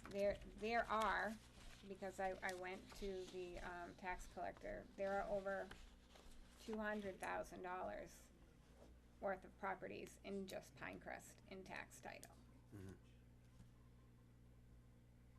So, my thing about the taxes is, I pay my taxes, and for this guy to be able to come in and get this lot and not pay it, I could have purchased this lot. They actually contacted me, the owner, to purchase it, and I'm like, but there's taxes on there, I'm not, it's Right, not right. worth that for me. I think that was, prior boards were afraid of having to pay the Pinecrest Association the fee. It is. That's why they didn't pursue. But just so you know, the Pinecrest Association fees are only for if you own 50 properties, you pay one fee per year. Oh, okay. And then the whole town would have access to the beach and the clubhouse, right? I don't know how that works, but I don't know. Because the taxpayer dollars would be paying the fee. I don't know. That would be I don't know. I don't know what that is, Well, but. that doesn't matter. So So- what matters here is you. So I wrote this letter requesting somebody basically some. that you guys, serve this guy to pay these taxes Well- and not give him much time, because when you purchase a house, you hire a title company to do clear title. He had that opportunity to do that. Ignorance is not bliss here. And to me, he shouldn't be allowed months to come up with $12,000. If he purchased that property the right way, he would have had to come up with that at closing. Whether he got a loan or however he did it, he would have had to come up with it at closing. Or Johnson would have had to. Well, yeah, go ahead. That letter has been sent, so Sandy did initiate that through legal to collect those taxes, those due taxes, to the current owner, and Which has an address of, is there a mailbox there? Or where was it No. sent to? Boston. from what I Yeah, understand, it was Berkeley sent Street, Boston. to an address on file. Whether or not that's successful, I can't speak to it. Uh, But the same council also advised that we would be susceptible to the association fees as part of this, so it is something to consider. They would look into it further, but there is precedent that if we did take the land by tax title, that we would be susceptible to those fees. And Sharon, how Are much you is the talking fee? about the fees? The Pinecrest I Association, when think you, it's like $150 a year or something, but I don't believe, from what they have not filed, Pinecrest has not filed a lien on this property. So the Pinecrest Property Owners Association? you mean? Right, like you guys filed a lien on the property, so that's why you're able to collect the taxes. Right. Now, from this guy. If you did not file the lien, then I would assume that if you wanted to collect those $12,000, you would have had to go to Johnson to get it. And he Because it didn't pay would- taxes, right? Right, he didn't, but because you put a lien on it, now you've attached those taxes to the property, so that whoever buys the property has to make Assume- good on that lien. Assume, yeah. And Ben? so that's different. I don't believe that Pinecrest has put any lien on the property or for the non-payment for of the the fee. non-payment. So you wouldn't, even if you took the property, you wouldn't have to pay past dues that Johnson didn't pay because there's no lien on the property. They may want to consider waiving the fee for the town if they want to get these properties cleaned up and sold and Because the we've back asked taxes before paid. and they said Oh, no. they won't? Oh, But, you yeah, know, you I can mean, always- maybe they may want to approach the board over there and see if they'd reconsider it, so we can get them, I think Cleaned up. Bill Holman, He's who's the the president, he's been working with the tax collector and Oh, go ahead, Ben. Well, I'm checking starting off with the zoning right now. And uses permitted by right in residential districts. It does have conservation or open space area, recreation, common or parkland, which is allowed. I'm not saying that's what is going on here, but should somebody own a piece of land and say, regardless of the size, I'm recreating on my piece of land, that may fall under this particular allowable use. We see this quite a bit in town where real estate brokers advertise certain uses that are either allowed or not allowed. We've got one situation in town where a property was advertised in the commercial district and it wasn't, and it was purchased for such, but things like that happen, and everything comes down to personal litigation in that case, because whomever buys a piece of property with a misunderstanding of its use can sue the broker or the other seller for misrepresentation and fraud. In Sharon's case with the trees hanging over her property and all, that's personal litigation. You'll have to try, I don't think the town would get involved. We've never had on the planning board where we've had those violations. That's, something you'd have to take up with him on a personal level. What about Right, the I'm not- 12,000, Vin? I'm not looking, Well, let me just finish that. Yep. But with the 12,000, anybody can buy a piece of property, and if there's a lien on that piece of property, if you don't get that lien released, then you buy it and take it with the lien, so now you own the lien.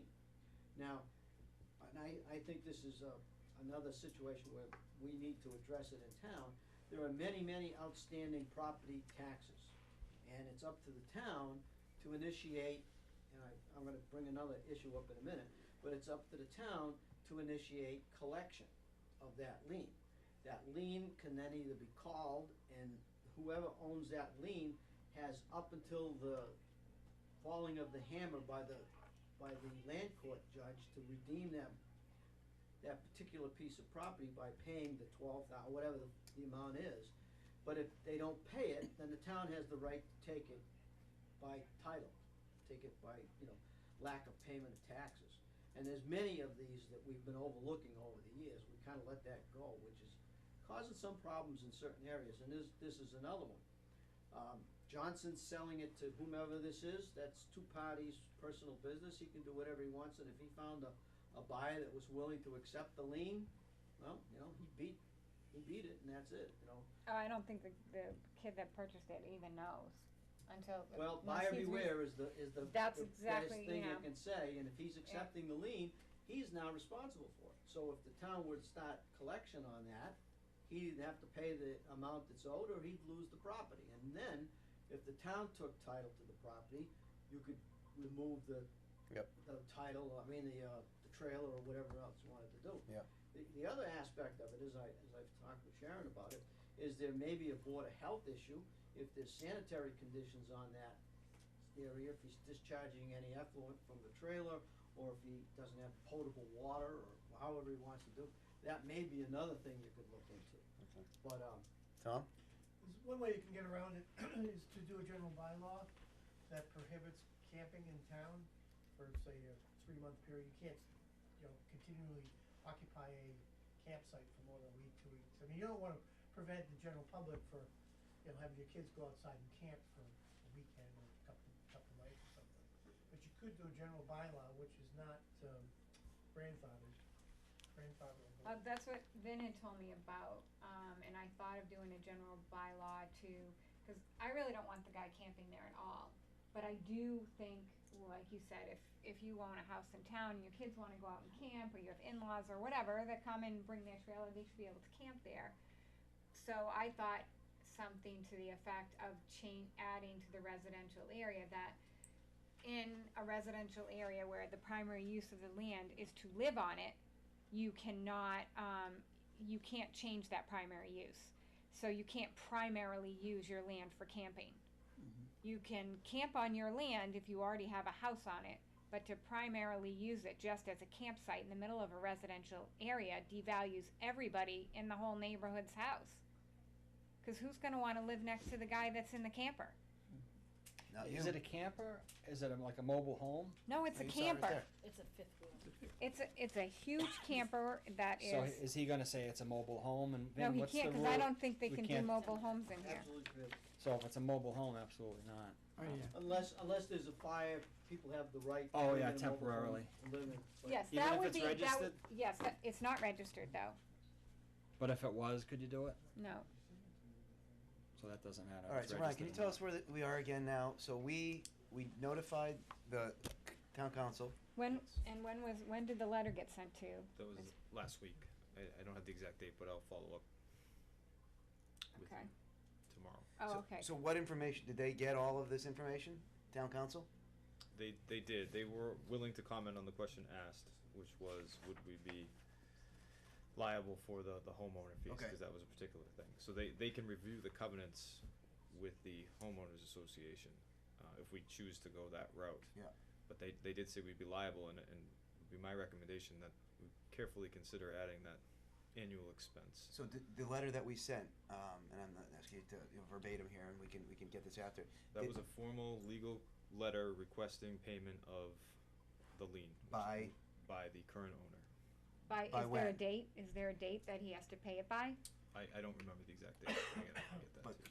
yeah, we'll have to get that. I mean, that's what we need to know, because Right, that's the 'cause I process want- that's being It's on. probably whatever your regular tax bill says, 30 days or what I don't know, quarterly. but I'll get you that answer first. Cause last time I talked to, He just bought it. I think the tax collector, she had said that it was 30 days. And I think that it should be the least amount of time, because I just feel like I could have purchased that property for $4,000 myself if I knew I didn't have to pay the taxes, and I pay my taxes, so it's already changed hands once, and the town lost a ton of money. Now they've got a guy in here that who knows what he's gonna do. He's devaluing, taxpayers that are paying their taxes, and he's creating havoc in our neighborhood. Something needs to be done, and I Yes. have a tremendous amount of empathy. It's just, you would be opening up to anybody buying it for that, so you would compound the problem. Not everyone's gonna buy the way you wanna buy it necessarily. So you have to think about all of the lots and. Right, so So if we what wait I'm that- trying to do is deal with one situation at a time. This situation, this guy owes $12,000. And that process, yep. I can end this situation if he refuses to pay the taxes, then the town takes the lot and it goes to auction and the problem probably goes away. So we have no idea, we have an address that's on this quick declaim deed or whatever, but But I believe he's able to get mail because the tax collector said he has paid his first 2018 quarterly tax. okay, did we send a certified letter? Any idea? Yeah. Okay, so we had to certify receipt. So that's what we need, is verification of a certified letter, the date of the letter, the term that he has to pay the full amount. I assume it says, there's some terminology in there that says something, and get that to you tomorrow morning. Okay, and there's the term, do you know if the term is, it's for the full amount, they're not gonna let him do some kind of payment plan to get this? We would have to consult to make sure that the owner has rights as well, so we'd have to make sure that everything's being done the way it's supposed to, which I'm confident Sandy did. Okay. Alright, Well, what? You don't Well- seem satisfied with that. well, I'm Answer. not, No, because that it's answer, due, I feel like he shouldn't be allowed any payment plan. If it was Charles Johnson, because he was the original owner, then he would be allotted a payment plan because he was the original owner and he owns the property. But this guy should have done his due diligence Because he would have had to have paid it. upfront at If he knew closing, about so He owns he chose not to know about it. It's not that he didn't know about it. He could have done a title search for a few $100s. He chose not to do that. He chose to do a quick claim deed and take this guy's word for it. That Maybe is he a does know. choice, huh? Maybe he does know. And, right, I don't know. I'm not saying whether he does or he doesn't. I would assume he doesn't, because he would be an idiot for purchasing a property that is not worth anything for $16,000. Ben, you wanna say something? Well, it's just a matter of the process, and, the tax collector would know if in fact this has been sent for collections for tax title. And you have to initiate tax title process through the land court, and they would summons the court. It's about a 2-year process, and in between, the landowner has the right of redemption right up until the court rules on whether or not they lose the property for not paying taxes. But again, it goes back to what I was saying earlier, there's many of these properties on the books. It costs money for the town to do this, it takes up to about 2 years, unless they've already initiated it. If they've initiated it, and they may have, then it'll probably be resolved within the year. But They've already taken, in 2005, they filed the tax title. who did? Lien, The Town? tax taking. tax taking. But it doesn't really mean they No, took the that- property. that's That's the process. That's the a big process. plus, Now they because- have to do, the next step is they have to go to land court. Correct. What I'm saying is, this is different than, someone having up to the time, the property owner having up to the time to the end, till they go to land court. This guy should have paid this up front. He shouldn't have that time. That's not fair. I could have purchased the property if I had known that was gonna happen. Well, but that's the glitch, because anybody can purchase anything. He didn't get it tax-free, he got it with the lien that went with the property, and therefore he's responsible for the lien. And if we've got it in collections, we've got maybe only a year before we can execute it and get the judgment on it. But up until that time, he can redeem it by paying the back taxes, which But is my be a plus question for is, the I understand that, but he purchased, look at it this way, Charles Johnson owned that property, okay? He owed the town $12,000. He sold the property, this guy paid $4,000. The town of Hubbardston owns more of that property than the current owner does. They're into it for $12,000. If he's not willing to pay it, then I'm hoping that the town of Hubbardston is going to expedite the process. Do it as fast as legally possible. Okay. And can they also put a cease, if he says he's not going to pay the taxes in the 30-day, or whatever the time limit is that's on that letter, can they also put a cease and desist of any further damage to that property? Because even if the town of Hubbardston, if you are going to sell that property and it's, trees are taken down everywhere and it's a mess, how the heck are you gonna sell it for anything? It's gonna be even worth less. Cause someone's gonna have to get all those trees off of there. I hear you, it's just. You get it at a discount. But you know what I'm saying? It's just that he could Yeah, do a no. lot more damage to that property than he has already done. And he does, when I look at who really owns it, the town of Hubbardston really owns it. He's into it. He's only paid $4,000. All right, well, so we'll just, I don't know that we're changing the track that we're already on. I think we Okay. now all have the information out in the air so that, but I know I'm not legally knowledgeable enough to know what rights he may or may not have relative to paying this back. So, like what you had said before, which is he should pay it back immediately. I agree, but I don't know the exact requirements there. So we're gonna have to find that out. Because to me, this is a different situation than someone who has owned the property and has accrued those taxes than to somebody that has purchased a property and with a lien on it. Those are two totally different circumstances. To you, they are, and we just But need to find I out. wonder if they are even to legal. Has that been posed to them that this is a new property owner? There was a lien on the property. He didn't pay the lien. That's a different circumstance. Sounds like it, but I can't answer that. He got away with it for, what, 12 years, not paying the taxes? Yes, I tried to purchase it. Vin? Well, All right. that's the absolute, reason we have quit claim deeds, and that's what that quit claim deed is all about. It doesn't warranty anything. You buy it at your own risk. And the quit claim deed is a very common transfer of title, and probably 99% of the properties in this Commonwealth are transferred by quit claim deeds. So if you accept that deed, regardless of the outstanding covenants against it, it's still your property. It's still to do what you want. You do what you want with it. And you may have a case against him because he's now encroaching on your line with the trees that are hanging over your. Right, I don't property, expect the town of Hubbardston to fix that part. Yeah, That's but not what I'm getting at is something the we town can of Hubbardston, at this point, in my opinion, only thing we can do is initiate tax title payment and taking, and if he pays his taxes in the meantime, then we profit by that, but I don't know if that's gonna solve your problem Right, either. then I will have it to do. But to you'll go know. I back. mean, it sounds to me like that. But you're gonna know whether or not he wants to deal with this. Like, meaning if he has the 12 or wants to pay the 12 or just says screw it, I'm out of here. Right, So that's but what I'm looking for from the town, I guess, is, okay, the drop dead date of when he has to pay the 12,000. And on that date, if they haven't received it, that the town is going to move forward immediately with filing in land court. Or does he? Yes, but also if he doesn't pay within that 30 days, does he have other options? We need to know that, obviously. So that's what the Right. additional information will. To know, yeah, Like, will he set up a payment plan or Correct. something? but will the town strive not to do that? Because I don't think that's fair. Why should I pay my taxes if he can sell his property and the town loses $12,000? Yeah. It's still attached. It'll always be attached to the property at $12,000. Right, but it's, his fight is going to be that the property is not worth that, and it's not. I agree wholeheartedly with him, it's not. Well, I think we're.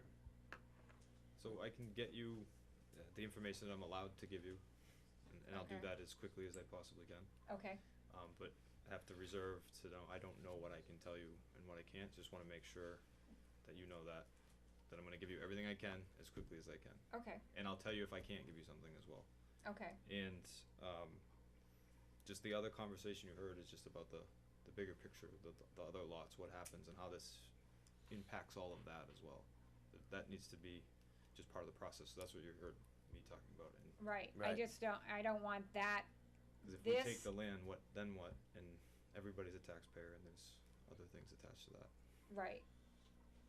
But, so are you saying that until we figure out what's gonna go on with all these properties, that they're not gonna move forward with this one? No. No.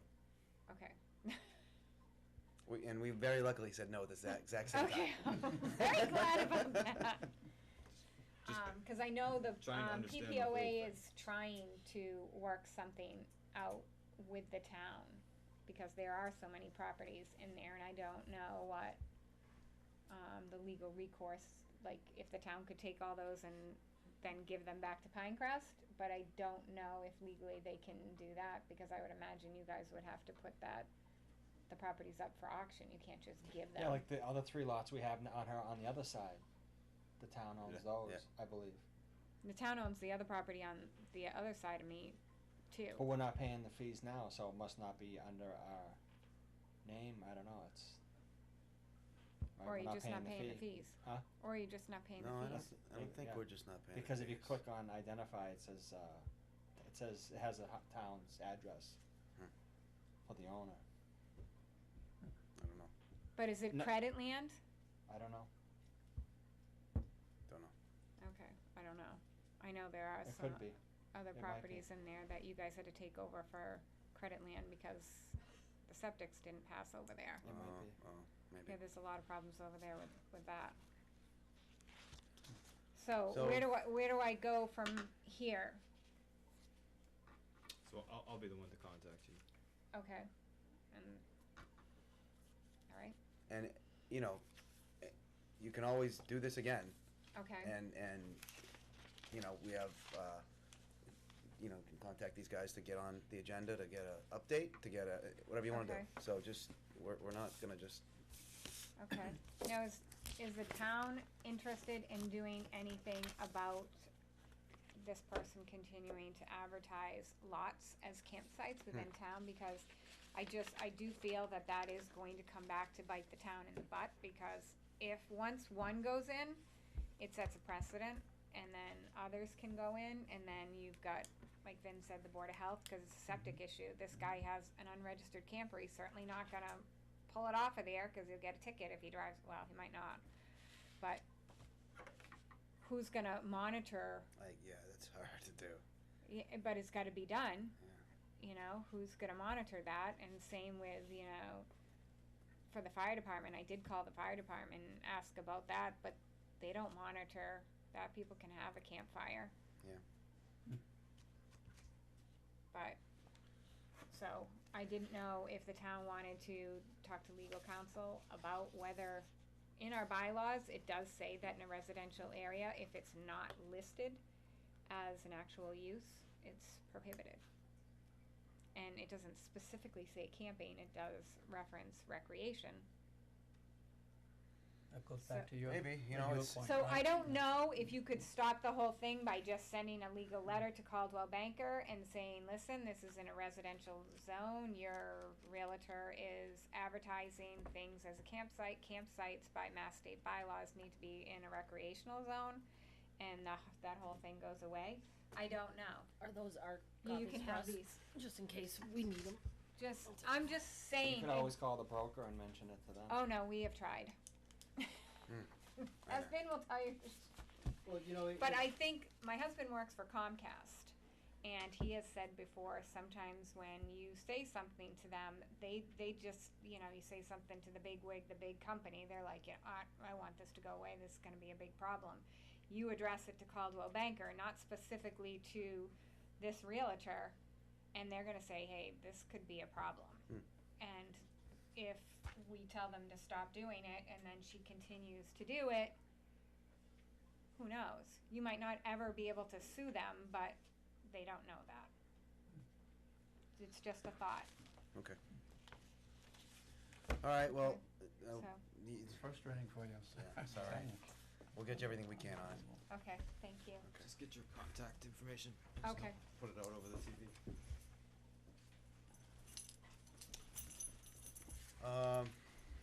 All right, next we've got some appointments. No, the open meeting. Oh, sorry, the open meeting law complaint. That's number 5. So open meeting law complaint, we have received open meeting law complaint, dated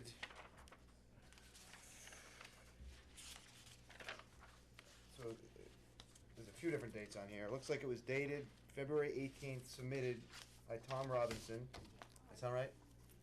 February 20th. Yeah, this one's February Stamped 20th. Okay, it's stamped the 20th, it's signed February 18th, and it is for the date of an alleged violation of January 22nd, 2018.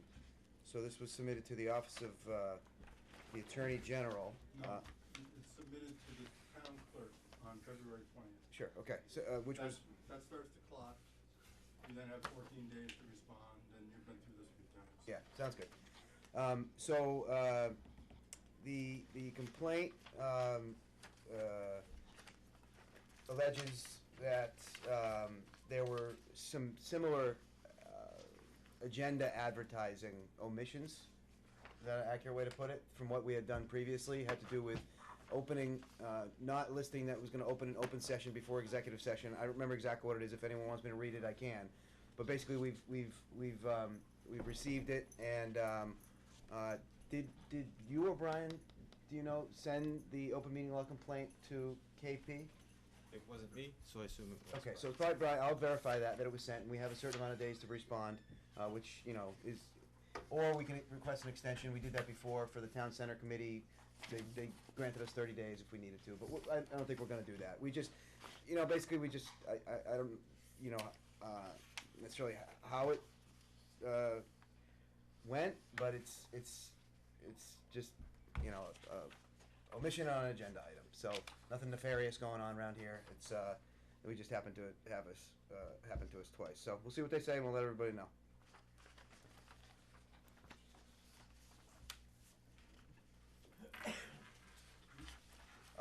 Okay, so appointments. I'm only got about 10 more minutes here before I gotta go get some Can kids. we do so. them all at once? Oh yeah. So is there a waiver of waiting time? Yeah, before we move on to the next item, would it be appropriate to read the letter from the Attorney General? Last time, or this time? Well, there is none for this time. The letter is dated October 16th. I mean, we've read it before. Can you put it as an attachment to the agenda? I mean, to the meeting minutes? It will be in there. It'll be in there. Thank you very much. Okay. By the way, Laura, you're doing a good job on the meeting minutes. Thank It you. must be awfully tough to do meeting minutes for which you've not sat through the meeting. That's what, thankful for recordings. On my Yeah. motion? Yeah. And is there any, what's the wording? Just for make waivering? appointing. No, we're just appointing him. Okay, I make a motion, to appoint the following people. Sandra Nason, parking clerk. Kendall Daly, Affordable Housing Ad Hoc Committee. Craig Boissonneau, Affordable Housing Ad Hoc Committee. Thomas Bratko, Affordable Housing Ad Hoc Committee. Scott Jansen, ZBA Affordable Housing Ad Hoc Committee. Danielle Eric Kalian, CPC Affordable Housing Ad Hoc Committee. Second it. That would be through June 30th. Okay. Okay, you want that in the motion, then I'll edit that through June 30th. Second it. Thank you. Okay. Any discussion? All in favor? Yes. Yes. Thanks for volunteering, people. Okay, you want to take us through the town administrator report? I would. So, just as you have in your packet, been meeting with department heads, completed 6 of those. Everyone's been very accommodating. Actually started those before I started, and also had our first staff meeting. Tried to set a tone and a leadership philosophy and get people's input. So, I've been gathering information from everyone to make recommendations to as part of the entry plan, which I told you about in the interview process. So. Lori, how's he doing his first week? So far, so good. All right. Yeah. Thank you. Yeah. Appreciate that. You owe me the $5. The Gardner Road Sidewalk Project, just calling that out, the Tier 3 Complete Streets Funding Program, $228,960 award. So this sidewalk, as has been discussed before, will run from the intersection of High Street to the Curtis Recreational Field. It's a really big win for the town. And we have a meeting about it Thursday, so we'll have more information. We're gonna be getting a sort of full-on where we're at with Complete Streets, where we're at with Route 68, where we're at with Town Center Committee, Town Center Reconstruction on Thursday, with Travis is coming up here too, right? Travis will be? And TEC is gonna send a couple people, so we're gonna have next time we meet, we'll have a really good picture of timeframes on everything. Travis and I are meeting tomorrow to try and tie Chapter 90 to the road plan, to the Complete Streets, so I have a strong understanding and can create an even stronger public plan for that. And let me just add one more thing to that. So you get a grant for the construction. Still, as we've seen before, you don't get necessarily to pay for the design. So we're trying to figure out a way, maybe that if we don't have enough, because we can't pay for it with the grant, but we need some additional money, is there a way to tie it in with Chapter 90 available funds? And we could just make a decision prioritizing, right? We have a plan for Chapter 90, but then, we say, oh, you know what, we need $33,000 to do this design for a grant that's gonna build us a sidewalk. Do we bump something? So that's what we're trying to figure out is, best way to go about that. Travis Brown, our DPW director, is really committed to his self-development, and just recently became a Master's Road Scholar, which is no small accomplishment. Talking 22 different classes, a real investment in himself, and will gain from that as a community. Nice. The Veteran Service Officer's vacancy, our VSO George Kincannon is going to be resigning at the end of this month. We met with Westminster and Ashburnham to see how we can fill this vacancy. Just wanted to update the board and let them know that given the size of the towns and the structures that we have, we've been underpaying. There'll be a little bit more of a cost, but also as part of that, I've requested that we get hours in our community so that the next veteran service officer is servicing veterans here. So we'll get something for that extra cost. The MMA's legislative breakfast, that's going to be in Gardner on the 16th. I'm encouraging board members to go. Just let me know if you want to go. I'll accompany you to that event. It's next door, so it's just a good opportunity. That's the 16th from 8 to 10 a.m. And then my priorities, we are coming into the last quarter of the year. So in place of goals, just setting priorities to close out the year. The budget is number one on my agenda, and been working through that with all department heads and employees. Examining human resource alignments and publishing an organizational chart is something I want to get done before the end of the fiscal year, and hopefully far sooner than that, to include using the interviews and talking with employees to uncover things that need to be addressed, especially through the budget process in fiscal 19. I'm going to continue to meet with all employees as it says, and then try and publish that entry plan results, or that self-assessment of the town to you for further recommendations to drive my goals and the staff's goals in fiscal 19. Okay. All right. Thanks. Have you thought about how you're gonna self-assess yet? But my self-assessment? Yeah. So you didn't say that right then. Ryan's assessment of the town, I guess. Oh, yeah, no, in you didn't say concert that with right. others. Okay. But how will I self-assess? Yeah. I always need to be better. You will hear me say that a lot. Okay, thank you for that. Got committee updates, the QEMP task force, no update since last time. So they're still, the CMRPC and MRPC, the regional planning commissions that are working on it are still doing their thing, which is meeting with everybody in all 5 towns and going over the 4 main focus points that I've been talking about the last few months, which I know no one remembers, but it's just a process. We have a meeting in March, and we'll just carry on from there. And that's one thing I did want to talk to you about. Previous town administrators have joined in, because Hubbardston is the lead town when it comes to the grant, so I want to talk to you about maybe pulling you in on it as well. We meet once a month or something like that, to sort of have, because all the money gets channeled through Hubbardston too. Mm-hmm. So it's a great group and a worthy cause, and I know you're on a school committee yourself, so you might be able to add something to that as well. I'll get you some information on it. We'll go from there. Sounds good. Okay. The town center committee, we unfortunately had one of those last minute, I'm sick, oh, I'm sick too, I'm sick too, I'm sick too, non-quorums last Thursday. They happened, no biggie. A couple of us sort of came in here and threw the plans out and decided to meet next month to go over the next plan. But the main update was going to be that we received the grant to be able to, it's been a committee that's been 2.5 years without, things like that add a lot of momentum to a volunteer committee, as we all know, that's been doing it for 2.5 years. To see that we finally going to get some money and actually witness some construction in the reasonably near future. So I did still let everybody know, forwarded the information along to them, and then we'll discuss it further at our next meeting, which is a couple 3 weeks. And then nothing bylaw review committee? No.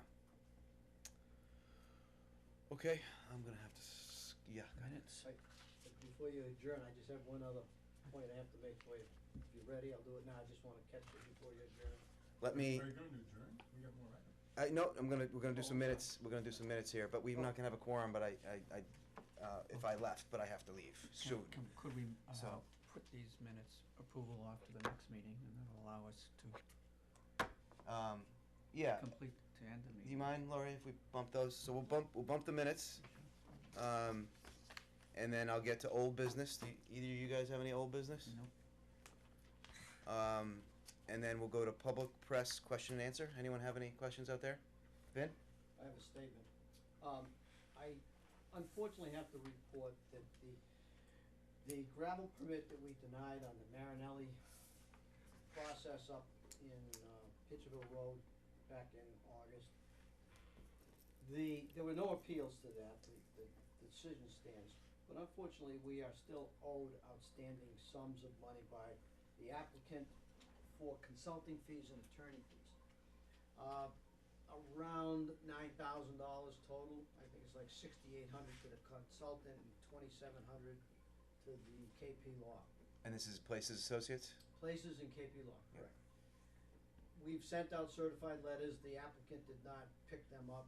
I had them sent out again today, CCing the attorney for the applicant. And then I had a conversation with Joel Bard about how to collect it. I thought we perhaps could put a municipal lien on the property.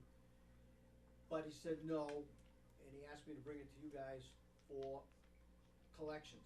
We have to send it to collections, formally to the tax collector to collect that money. Yep. And once that goes through that process, I suspect that's when a lien could be placed on it. But it would then get noticed by the tax collector so that they would, hopefully pay the bill. Unfortunately, it doesn't solve the problem with the money we owe. Now, understand, it's the town that owns the money, okay? And it's my fault. It's one of these situations that involved in all the proceedings and everything else. I failed to tell the clerk that we needed to know about the money. It was never sent in before we made the decision. So it's a situation where the town is responsible for paying those bills. Now, we can wait, and I spoke with Places, and I've spoken with Joel. They're not happy about waiting, but I kind of feel it's the responsibility of the town to pay that kind of money. When it comes back from the applicant, it can be paid back to the town, but we didn't collect the fees to pay it, so we're kind of on the hook for it. So it's up to you.